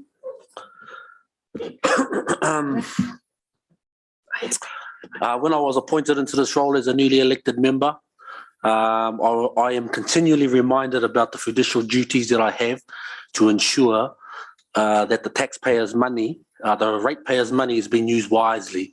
We have an opportunity to address an expense, that being the garden, and therefore I am in full support of Councillor Thompson and Mayor Southgate's option. And I look forward to the day when our neighbouring communities in terms of Waipa and Waikato will offer us concessions to their pools and to their services, and I look forward to how we lobby that. But for now, I do acknowledge their participation and their continued use of our resources within our city, and them not having to pay for the cost to upkeep those the facilities that they use. And so therefore I'm holding a very strong position on behalf of our ratepayers, and that I really do believe we need to alleviate this cost from them. The growing expense of this place is going to be put back on them. We have an opportunity now to get ahead of this and to actually address it so that the gardens there can be self-sustainable in the future. I have every confidence in Leanne and her team to do exactly what we want them to do. Kia ora. Thank you. I'll take a turn at debate. Having an internationally award-winning gardens comes at a cost. It's clear. We know what the cost is. It's staggering. Big parts, however, of the gardens will remain freely accessible, which I support, including the fantastic cafe, which is going to be revamped and be even more fantastic than it already is. I pay to go to the velodrome. Actually, we didn't contribute to the funding of that, just to let you know that.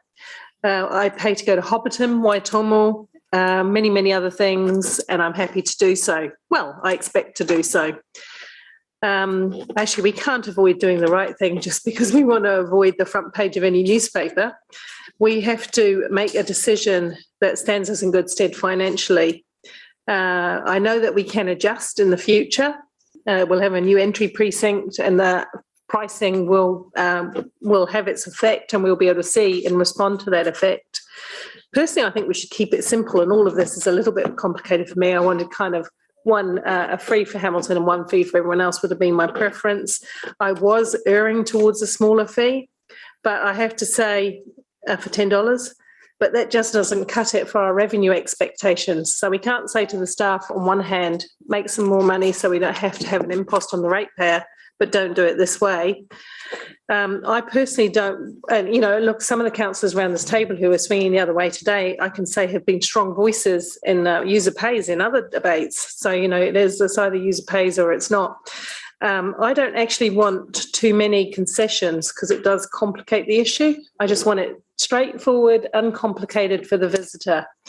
Those who live here, who have been a friend of the gardens, and I just add another category that I'm not sure if they're included, but they should be, and have been a significant funder. We know those significant funders, right, should go free. They should go free. They've already paid. We've paid through our rates. Gardens, in fact, has never been free. It's been rated and paid for by the Hamilton ratepayer, and we recognise that. Councillor Hamilton. I'm so torn on this one. It's funny, like our annual plan, we're torn over $10 about our neighbours. It's not even directly us. But like Andrew, or similar to Andrew, I actually live in Waikato, so district council. So potentially have a vested interest, but I think the debate's been really good, and I sympathise with both the amenders and the motion. But I think Moko probably gave me the edge towards the motion, even though it may cost me more. I remember Gail Jones, you'd all know the florist down the road 5-6 years ago. She was almost livid that she's seen these big buses come in of international tourists, and they just come in to use the toilet and exploit the facility. And there's something about when it's free, it doesn't have that value, and we've invested so much. And I think this actually gives us even more of a commercial attraction by having some value around it rather than cheapening it and diluting it. So I'll be supporting the motion. Thank you. Oh, goodness. Oh, one more. But wait, there's more. Anything. So like Ryan, I was sitting here as torn just between these two, the two options. But I was inspired by Councillor Moko, which I find interesting, given his support of there should be a blue option in here actually, shouldn't there? Or a maroon one. Yes. Had to get a dig in there somewhere. Look, I just think one of my rugby coaches told me years ago. He said, "Right, we're going to apply the KISS process to how we're going to run this team." And everyone will know that KISS is keep it simple. And I'll say Simon or Simone if you want to identify that way. And also to Ryan's point, when you put a price on an attraction and it has a premium look to it, values what you're offering. And I'll be the first to admit, unlike the others, I do live in Hamilton, but I didn't know much about the gardens, and I've lived here 30 odd years, but they are awesome. And I would take people there and expect them to pay. So, to the enclosed piece, because I've been overseas, you go to certain places and they tell you, if you want to go and have a look at the secret room, you've got to pay a little bit more. So it's really a no-brainer in that respect. But I was inspired by you, Michael, so thank you for your words. Yeah. Thompson, right of reply. Firstly, apologies to Councillor Donovan for the slight interruption there.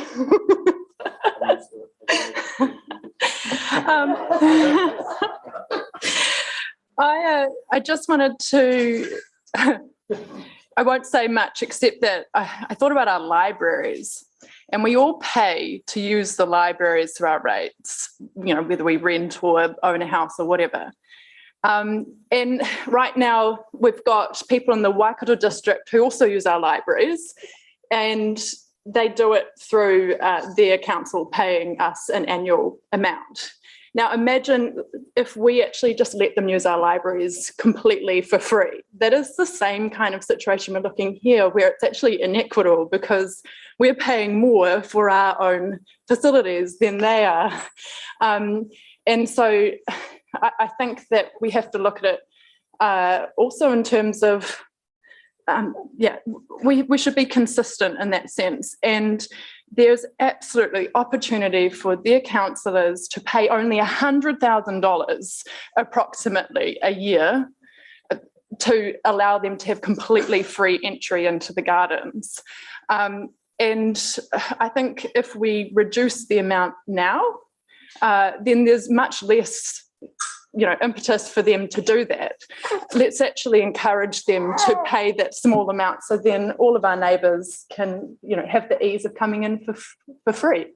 So I'll leave that there. Thanks. Wow. Well, one thing the ratepayers can't say, or anyone else listening, is that we didn't roundly debate that and turn over every stone. Let's go to the vote. Of course, the amendment goes first, which is cash. Yes. Really clear. Yeah. What? Yeah, you've already spoken, sorry. Okay, cool. So just to be 155% sure, this is the amendment, which is the $10 and the differentiation between Tamahiri people and national people who want a bit of national, being New Zealanders, wider New Zealanders. That's what we're doing now. If this is lost, we'll go to the other motion. All right, let's go. Stevie wants to vote.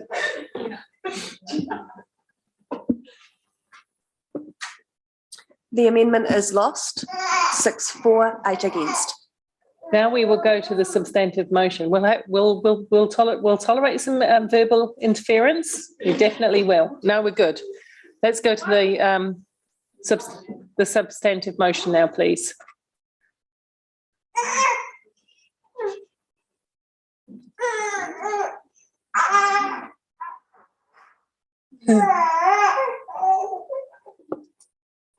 I'll stay in the room till it's done, Sarah. The motion is carried 11 for, 3 against. Okay, thank you, everyone. Particularly thank you for the respectful way in which everybody conducted their arguments. There was good arguments on both sides. I am going to suggest, because we're going to come back and do all the suite of, we're going to model it, bring it back. Let's have a 10-minute break, stretch your legs, get a fresh cup of tea, whatever, come back, please.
stuck in reinserting the consequential OPEX savings, which had dropped off table 2.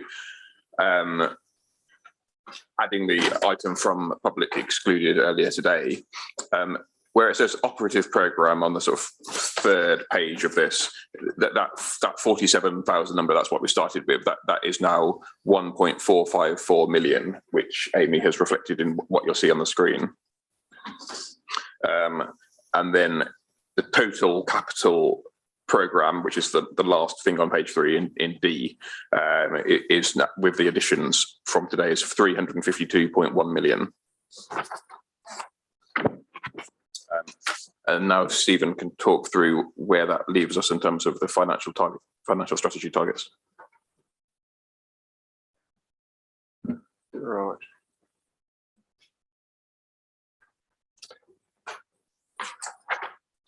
So on the assumption that the Tianao project gets approved, and there's no other changes as a result of what's in these schedules, our debt to revenue ratio will be 199%, so it's gone up 1% from 198. Our net debt will be $842 million. And our balancing the books will be $16.5 million. It'll show up on the graph as 17 because it's the rounding. On the graph, it'll show up as 17 because of rounding. Yeah, just when you see the simplified graph, it's just sitting there on the cusp. And I've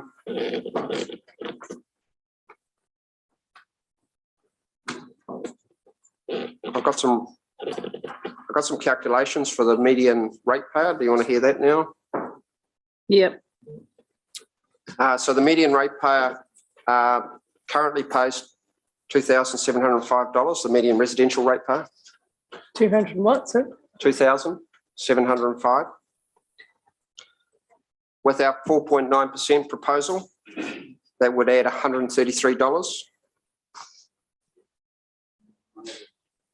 If we wanted to increase that proposal to bring it back to the 15%. 15 million deficit. Sorry, yeah, 15 million deficit. That would be an increase from 133 to 157. So it'd be a total increase of 157, and that would be a 5.8% rate increase. And if we wanted to bring it back to the 12 million, that was the original LTP number. Sorry, just for clarification, not the LTP number, the number we were projecting at the end of the annual plan last year. My apologies. Yes, adjusted for the annual plan last year.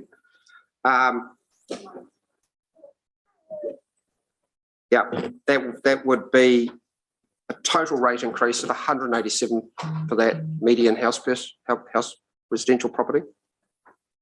So the 2,705 would be plus 187. And that would be a 6.9% increase. So that sort of gives you a feel for impact of the choices that you have in choosing rates. Cool. Can I just make one clarification as well for something I said earlier? Mayor Paula, you mentioned how sort of every metro was increasing the rates by roughly 1.5%. I mean, as you'll see from the table that I sent around yesterday, that's not quite a perfect pattern. Like, for example, Dunedin have actually slightly decreased their rates. I don't know the dynamics of that. So there's a few different movements, and then others have increased their rates dramatically. So just make sure you're relying on the full information there, not just the sort of crude summary that everyone's raised their rates. No, I was being it. Know that not all of them have locked those numbers in yet. I'm thinking specifically of Auckland. And there may be others that haven't. I don't think Wellington has just, I think, yesterday. Yeah, they're all just the latest numbers we've seen, and I agree, some of them will change. Yeah. Yeah, and I know I was being kind of in the round, James, not the outlier was Dunedin, I knew that, but Sorry, I know, but I kind of agreed with you, so I felt like I should clarify my agreement. yeah. Okay, so the motion at the moment is the 4.9. So how does that met? So that's the that's $133 on the median value, as opposed to 157. Okay. It's only you've said from 16 to 15 million. Going from what? Yes. When would Yeah. we balance the books potentially? Is it on that if we went up in the rates? That's a big number. Yeah, well, Yeah. what Tracy would say if she were here is that don't pay too much attention to those future years because so much will change. There's lots of things that she hasn't taken into account in the numbers. So Yeah. to really look at this year Yeah. and where you want the balance in the books position to be this year. So Okay, so a question on that, because this is the bit that bemuses me. I guess I struggle with. Question on that. Yes, everything can change in the future, can change with the LTP. Having said that, for years and years and years, we've said we're going to balance the books, and we've had different regimes or different attempts to do that. If we don't do anything about balancing the books, can we have confidence that anytime soon we could come back to that, or are we just going to do what we've been doing for the last decade, which is shove that further out? I mean, seriously. So using the balance in the books graph that's in the report, at 15%, and we're at 16.5 now. At 15%, we're balancing the book million. Sorry, got percent in my head. At 15 million. Can you just, what page is it on? So what's page on diligent is it? So I can get there quick. Sorry. 26 in diligent. Thank you. So the balance in the books graph, the bottom graph on that page, which assumes the 15 million. That shows that it'll take three more years, or 4 years in total, counting next year, of deficits before 27-28. We have a surplus. Okay. I gave the example of going back to 12 million. Which is on the graph in 23-24, which would be a 6.9% rate increase to that. But we would balance. And we would balance there in 3 years' time, 2 years earlier. So sorry, did you say for the 15 million it was 5 years out? 1, 2, 3. Extrapolated all the adjustments into next year. So the reality is we could balance our books next year if we made some hard calls in our OPEX spending or increase our revenue. Everything's within our control. It's just about going through the LTP and being extremely prudent in terms of our spending. So your advice to us, if we wanted to, and I'm going to just be pointy about this, if we wanted to be honest about balancing the books, your advice to us is to leave it be for now and go into the LTP, or to tackle it now? No, there's two parts to it. There's the rate increase of today will give future benefit. As I said this morning, an additional 1% would provide $25 million over the next 10 years. On top of that, any decisions made through the LTP in terms of cutting spending or growing revenue would get us to balance the books faster. So, right. So doing a little bit of both will probably be the fastest direction to the goal. Correct. I'm not trying to be leading here. I'm just trying to be straight up. Do you get so you understand? I don't. I'm a little bit confused at the 25 million quantum. You're saying, because we're just talking about this 12 months. Yeah, all I'm saying is that if we lift our rates, that'll be a lift in perpetuity. So next year, no matter what we lift, you'll still have that additional. But next year's is back to 4.9, all things being equal. Yeah, but that'll be 4.9 on the higher base, because if we move it up 1% to 5.9. Oh right, yeah. And then yeah. I was trying to figure out that. We're compounding, Yeah. Okay, cool. So unpopular as this is going to be, I just want to test how people feel about that. I'm inclined, I want to understand if there is any appetite for increasing the rates of small quantum or none at all. It's at 4.9 and I did start there. I really wanted to stay there. But lots of things have changed. If I go for the middle option, which gives us 3 years to balance the books, and we try and achieve the rest in the LTP, I might put that in the staff motion with that in mind, and you guys can come up with an amendment. It doesn't give me any pleasure. I just feel that we should. Angela? So I was first. Just wait your turn. Sorry. So I know what you're trying to achieve, but my amendment will be the 4.9. Yeah. Okay. Yeah. All right. Well, we've got to test it out. Yeah. Maxine. Clarity over what you were suggesting, adding 1% to it, is 4.9, because it would be going to 5.8%. 5.8. Which would bring it back 2 years, all things being. So it would be a little less than 1%. It'd only be 0.9 of a percent. Which is $24. Yep. Am I correct? Yes. And that gets a balancing the books position back to a 15 million deficit, which is what we consulted on. Right. Yeah. But a little bit of a watered down advantage on a full 1%. But you get the compounding value. Is that what you were saying to me? The compounding value is where we get the real. That's correct. There's adjustments going on. Okay. Well, and just, am I right in saying that if we were to go to the 6.9 and put us back on track with where we thought we were, it would be $54 extra to the median ratepayer? Yes, correct. Look, I feel obliged to test it in that respect. I do, because we're talking a very small sum of money for quite a consequential gain. And I do not want to put the rates up. I do not want to, but I feel obliged to test that thinking. So far, I've gone for the middle value, which is the $24 extra, the 5.8% increase, because I suspect I'll get zero support for the rest. Is there anybody who would second me with that quantum? You're nodding? The 5.8%, unless somebody wants to be bolder and go for the 6.9. 5.8%, I've got a seconder, Councillor Thompson or Councillor Van Euston, whichever. You go, Max, because we've had Sarah move lots of things today. Okay, so the amendment is to stick with the 4.9. Okay, and push, well, no, I'll leave that for debate. Sorry, I was going to be a bit loaded then. I stopped. Okay, so. No, but I need some clarification around the math. I've gone for 5.8 and Angela's gone for 4.9, which I haven't put a 6.9 on the table, but if somebody wanted to.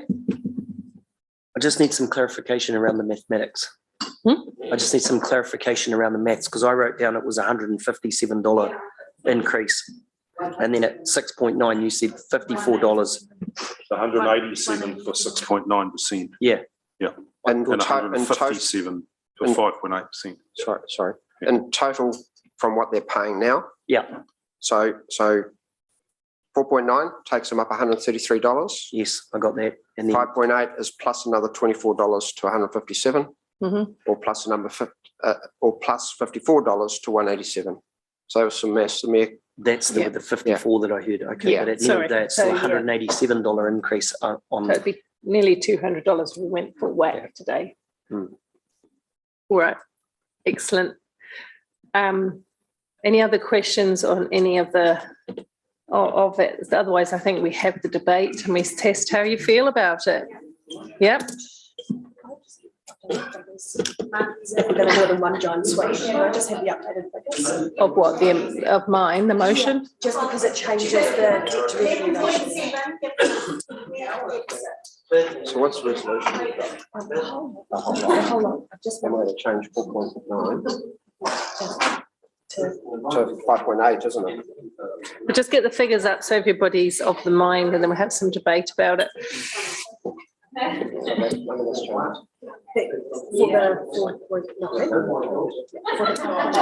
Because you and I, Angela, had a conversation about kicking this can down the road, haven't we? Yes, sir. Oh. No.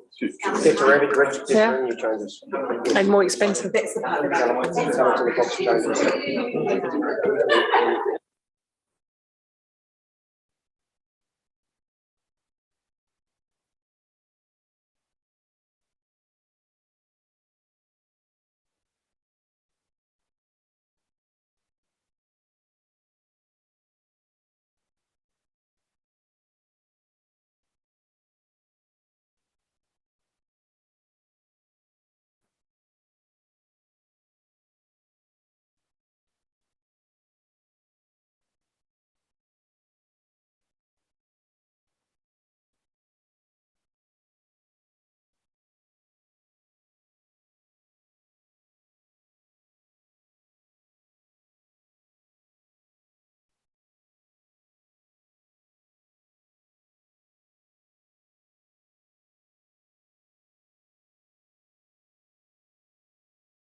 Okay, everyone, let's focus so we can get through by 5, have our full debate.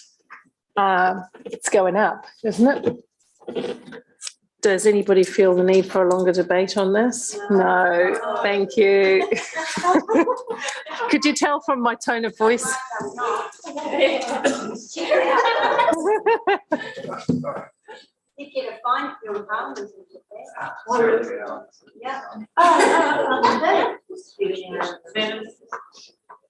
Okay, have we got it up? No? It's for ease of reference, it's everything in your piece of paper with the change between the two being when you get right to the last page, and one will say 4.9 and the other will say 5.8, and then the financial position. The first one shows what's on, is 1.99, the net debt being 842. I made an error, that was my fault, and the balance in the books was 16.5 versus 197. Oh, then it goes back. Then the 840, and then 15 million.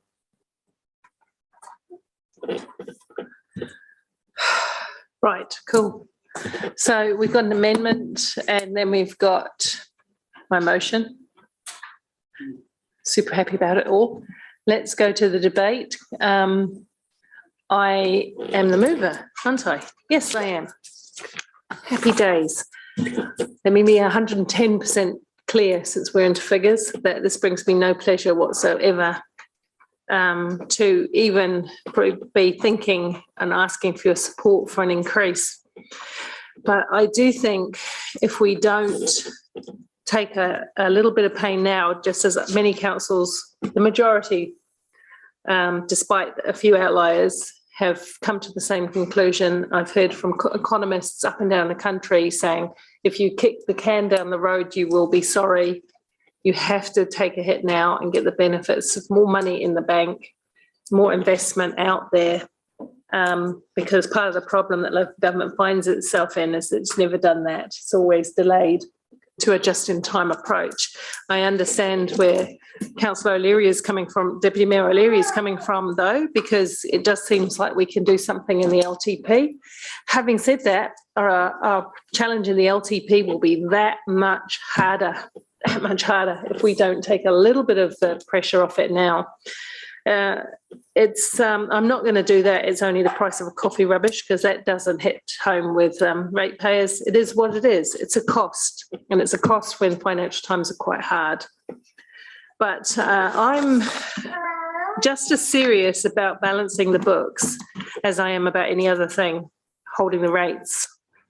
For example, we can't just keep living off our credit card. We can't, because we just keep sliding away from our final destination. You don't want me to sing that, do you? Slip sliding away.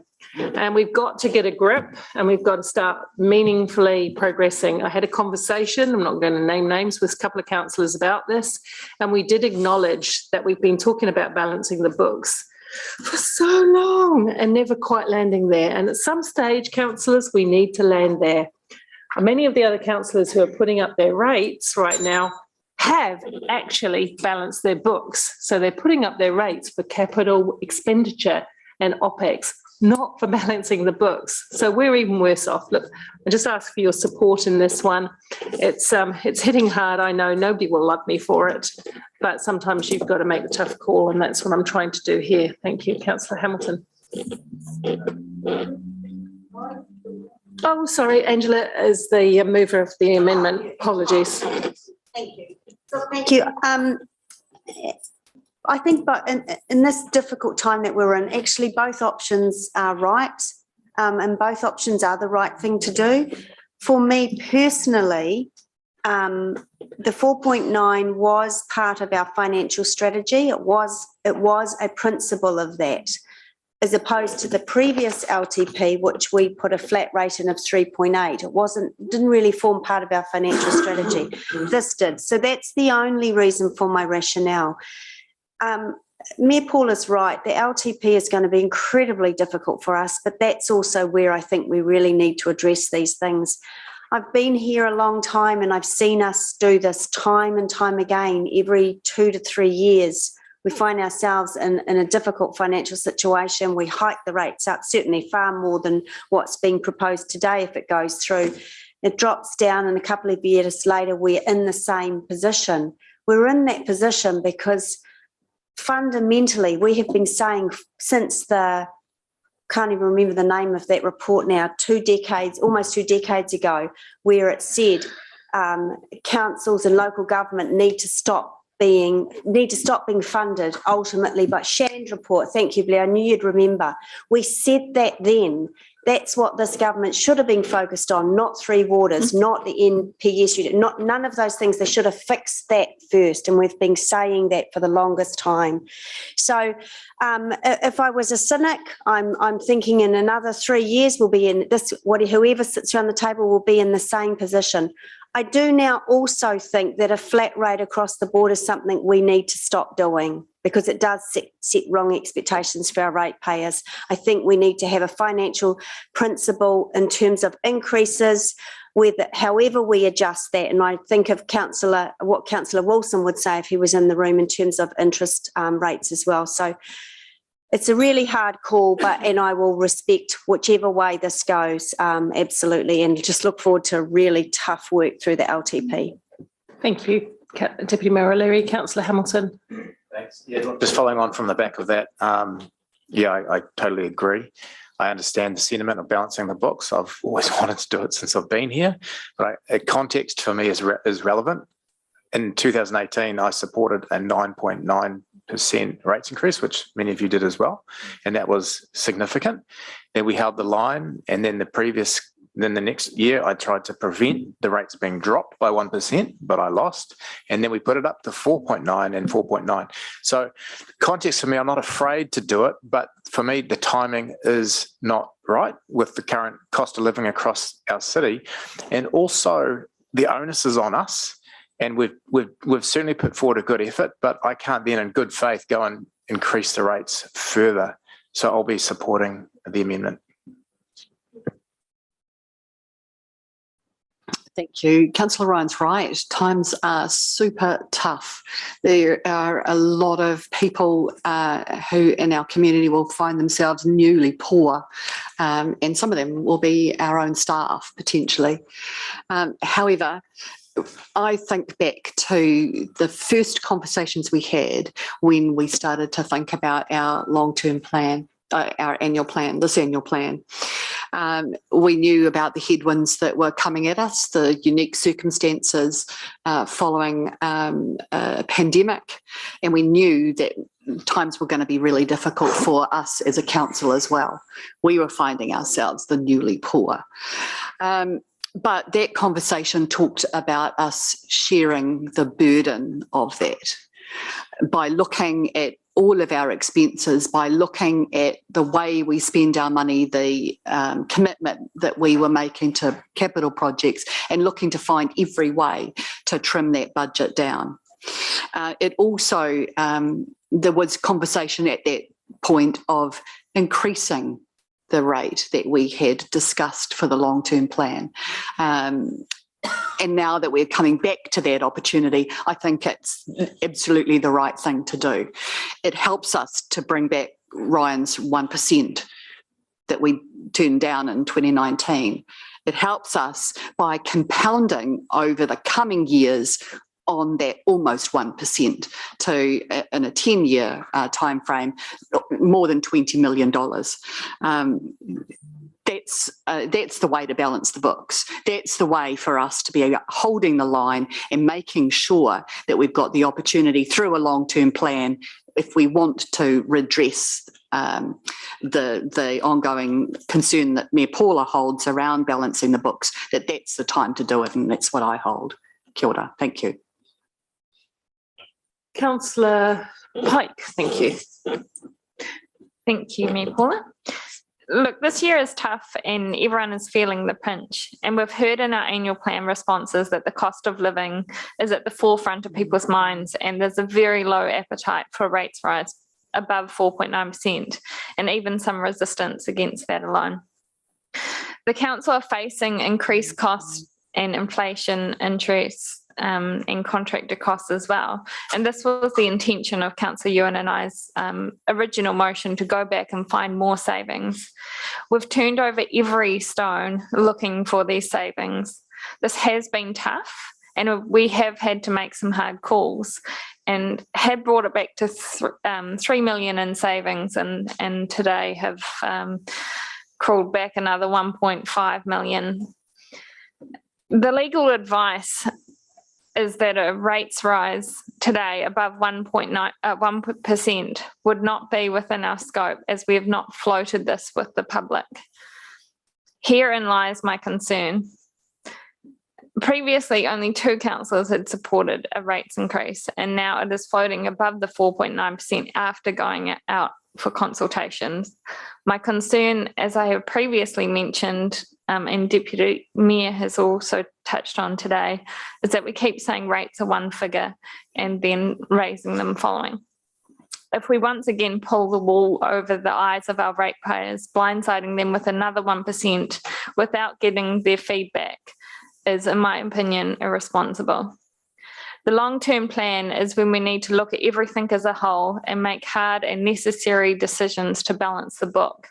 This gives a wider scope and a deeper dive into projects, and will allow for that full consultation to happen again. This is why I will be looking to support Deputy Mayor's motion today. Thank you. Thank you, Councillor Thompson. Looking at a 5.8% rates increase, we're told that's on average a $24 difference over a year. $24 extra in a year, or around about $1 a fortnight, pales. It is a cost, as Mayor Paula said, but it does pale in comparison to things like the cost of mortgages, which have gone up astronomically.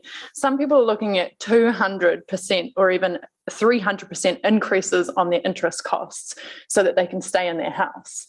So when we put this in context, absolutely times are tough for people, and increasing mortgage rates, increasing costs of things like food, are putting people in tough positions. But we're not going, $24 extra is not going to, I guess, put that same kind of pressure on people. But what it will do is it puts the council in a much better position to be providing the services that people in the city need and use. It's a $25 million difference over 10 years. That's not insignificant.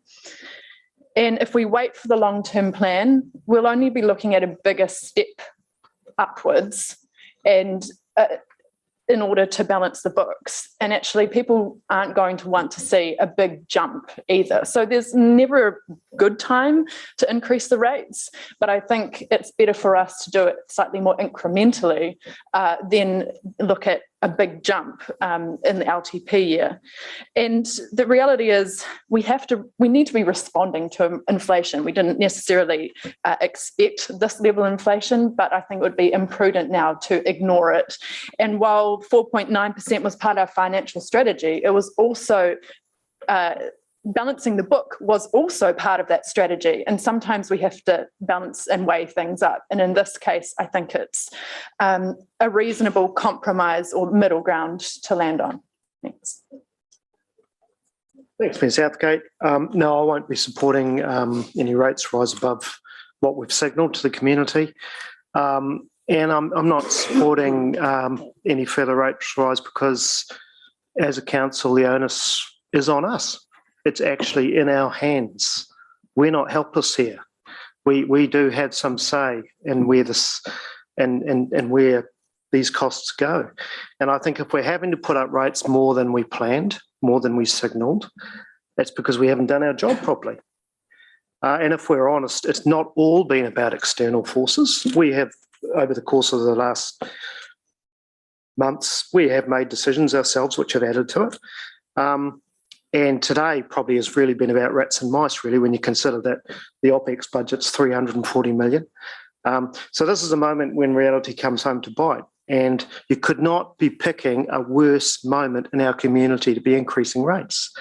Councillor Thompson rightly mentioned mortgage rates. And she's right, but personally with the mortgage rates and the supermarket spending I'm looking at, the last thing I need is any extra outgoings. There's already more money going out than coming in, and I think there'll be thousands of families like ours. And I never thought I'd be in a position of saying that.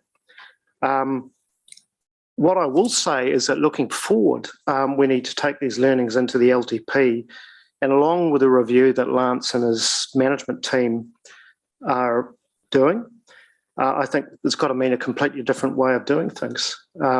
And I think that will almost certainly mean restructuring at a large scale and probably job losses. Because it's only going to be through making radical, significant changes and some really, really hard calls about our OPEX spending that we're going to pull back the deficit to where it should be so that we can actually start paying down debt. It's going to have to be a radical, nasty, difficult LTP. Thanks. Thank you, Councillor Casey Cox. Yeah, I'll be supporting the slight rate increase. I guess a couple of decisions we made today to bring the growth areas work back in, and also investing in sustainable waste, use of waste is two things we decided to do. And I think what's really important when we just make these decisions is to communicate to our community about the things that we're providing. I still don't think sometimes our community doesn't understand all of the things that council does. I certainly didn't before I came in to council. The work here is really immense, and I think we could do better at that. And celebrating the fact that they do get free access to world-class gardens is a really important thing. And also in terms of all the other free things that we provide, and that those gardens aren't the only gardens that we provide access to. Our gullies are also something we invest in and are there for our community to enjoy. So keeping that story really strong alongside the decision we make today, I think is really important. I do acknowledge that there are hard times out there, no question about that, but that also makes the provision of our services and good services very important also. Thank you. Please. Thank you, Mayor Paula. For my colleagues who have spoken for increasing the rates to the 5.8%, I do want to say a genuine thank you for taking the responsibility towards balancing the books. I support you 99%. The stagflation of the 1970s and 80s, which those of us with grey hair or no hair remember, was a spiral of expectation of inflation. Somebody needs to break the cycle. This is also our responsibility. It is a small difference, but this particular year, it is a very, very important difference. So I would encourage everyone to stick to the previous figure of 4.9% and break that expectation. Thank you.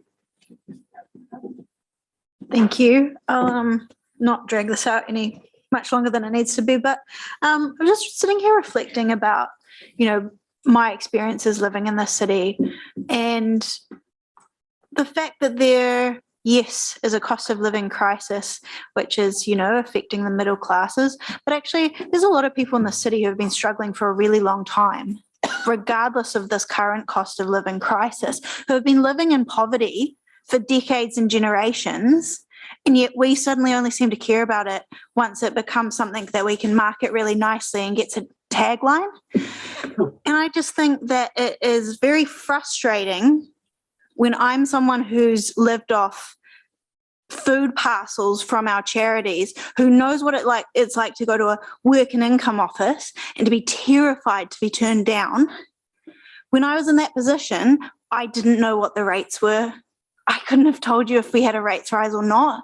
But what I knew that I needed was security of services. And I just find it extremely frustrating. And it's the end of the long day. And I appreciate that today will be over shortly. But I just think sometimes we lose focus of those who are actually most vulnerable in our city versus those who make a nice headline and those who we suddenly realize, their mortgages are going up. Well, it must be really nice to have a mortgage, because for a long time I didn't. And I just think we just need to maintain some perspective. And if a 0.9% rates increase will mean that we can maintain the level of service and we can continue to have amazing things that our community can go to, whether they're on a community services card or not, I think that's the thing that is most important for maintaining the well-being of our city. And that's actually what we're tasked to do. So that's my rant for today.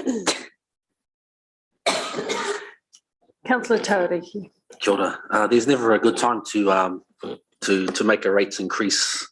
Every time is always a bad time.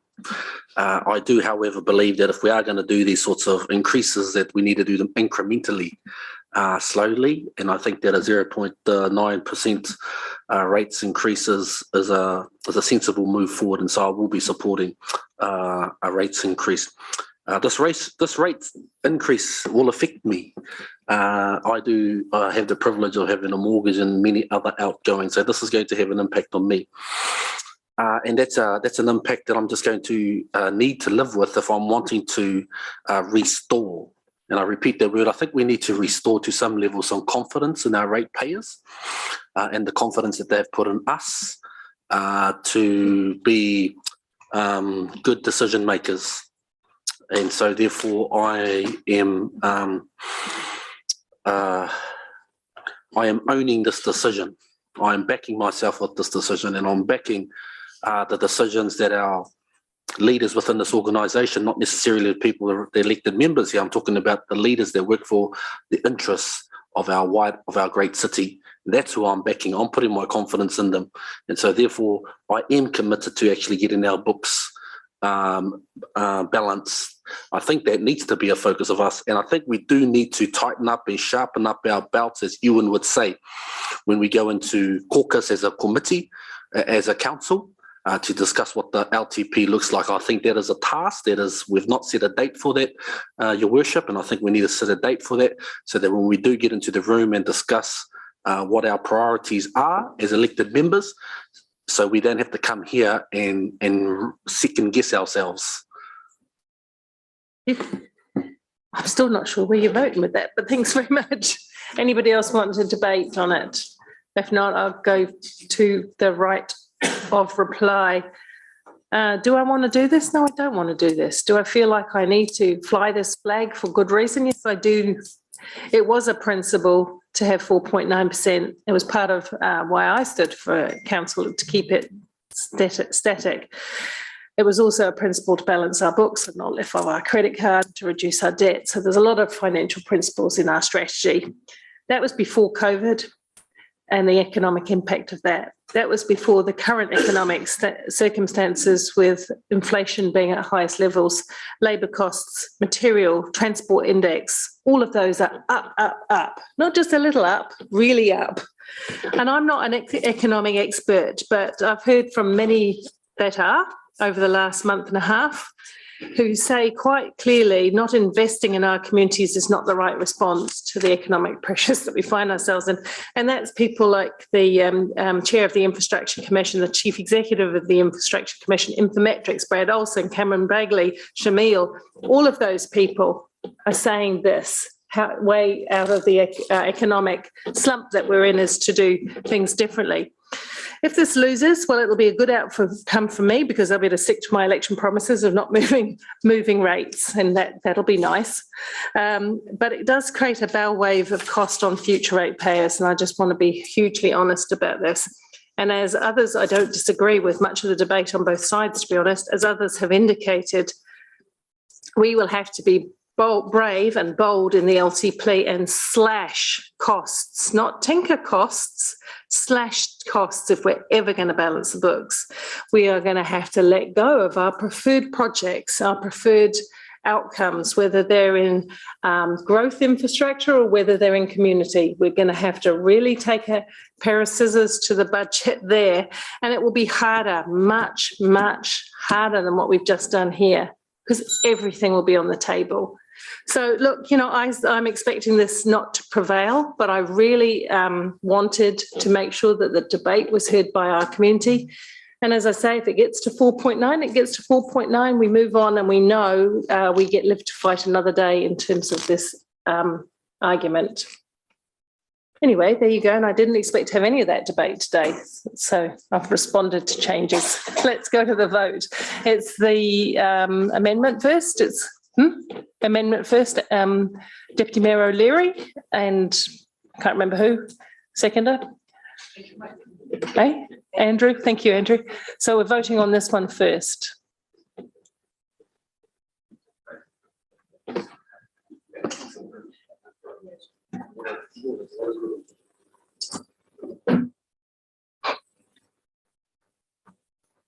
Oh my God. Where's Ewan? Because I know where he'd vote. Right, well, I'm afraid you're going to be surprised about this decision. It's not my place to make a substantial decision on behalf of council. So I'm in this instance, so I'm going to go for the status quo, which is the 4.9%. And just warn you guys that we got a bigger work coming. So yeah, status quo. I tried. We got status quo. Thank you. The amendment is carried, noting that it is carried on the casting vote. Excellent. We will have to vote again. Sorry, I've just put it on the screen for you all to see. Four. So we go on the amendment again now, right? One moment. I just need to get it on the screen. Yeah, it's because it's substantive. Thank you. Next. Thank you for the good debate, everyone, though. The respectful debate.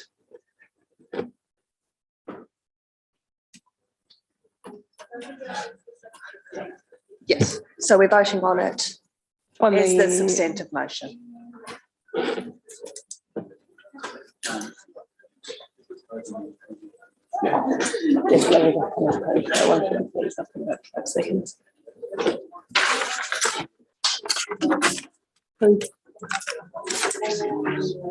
Anna, and Lana, could you try and push the button again?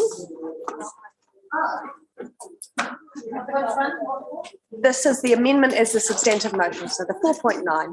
The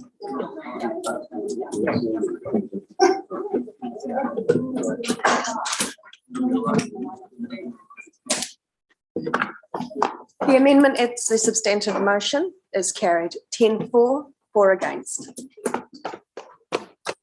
So Amy, we passed everything there. I think we're finished. We're finished. At 4:20. Go me. Thank you. Jeff said 3 o'clock. Not bad. It's better than 12 o'clock. In Andrew's meeting, it was midnight.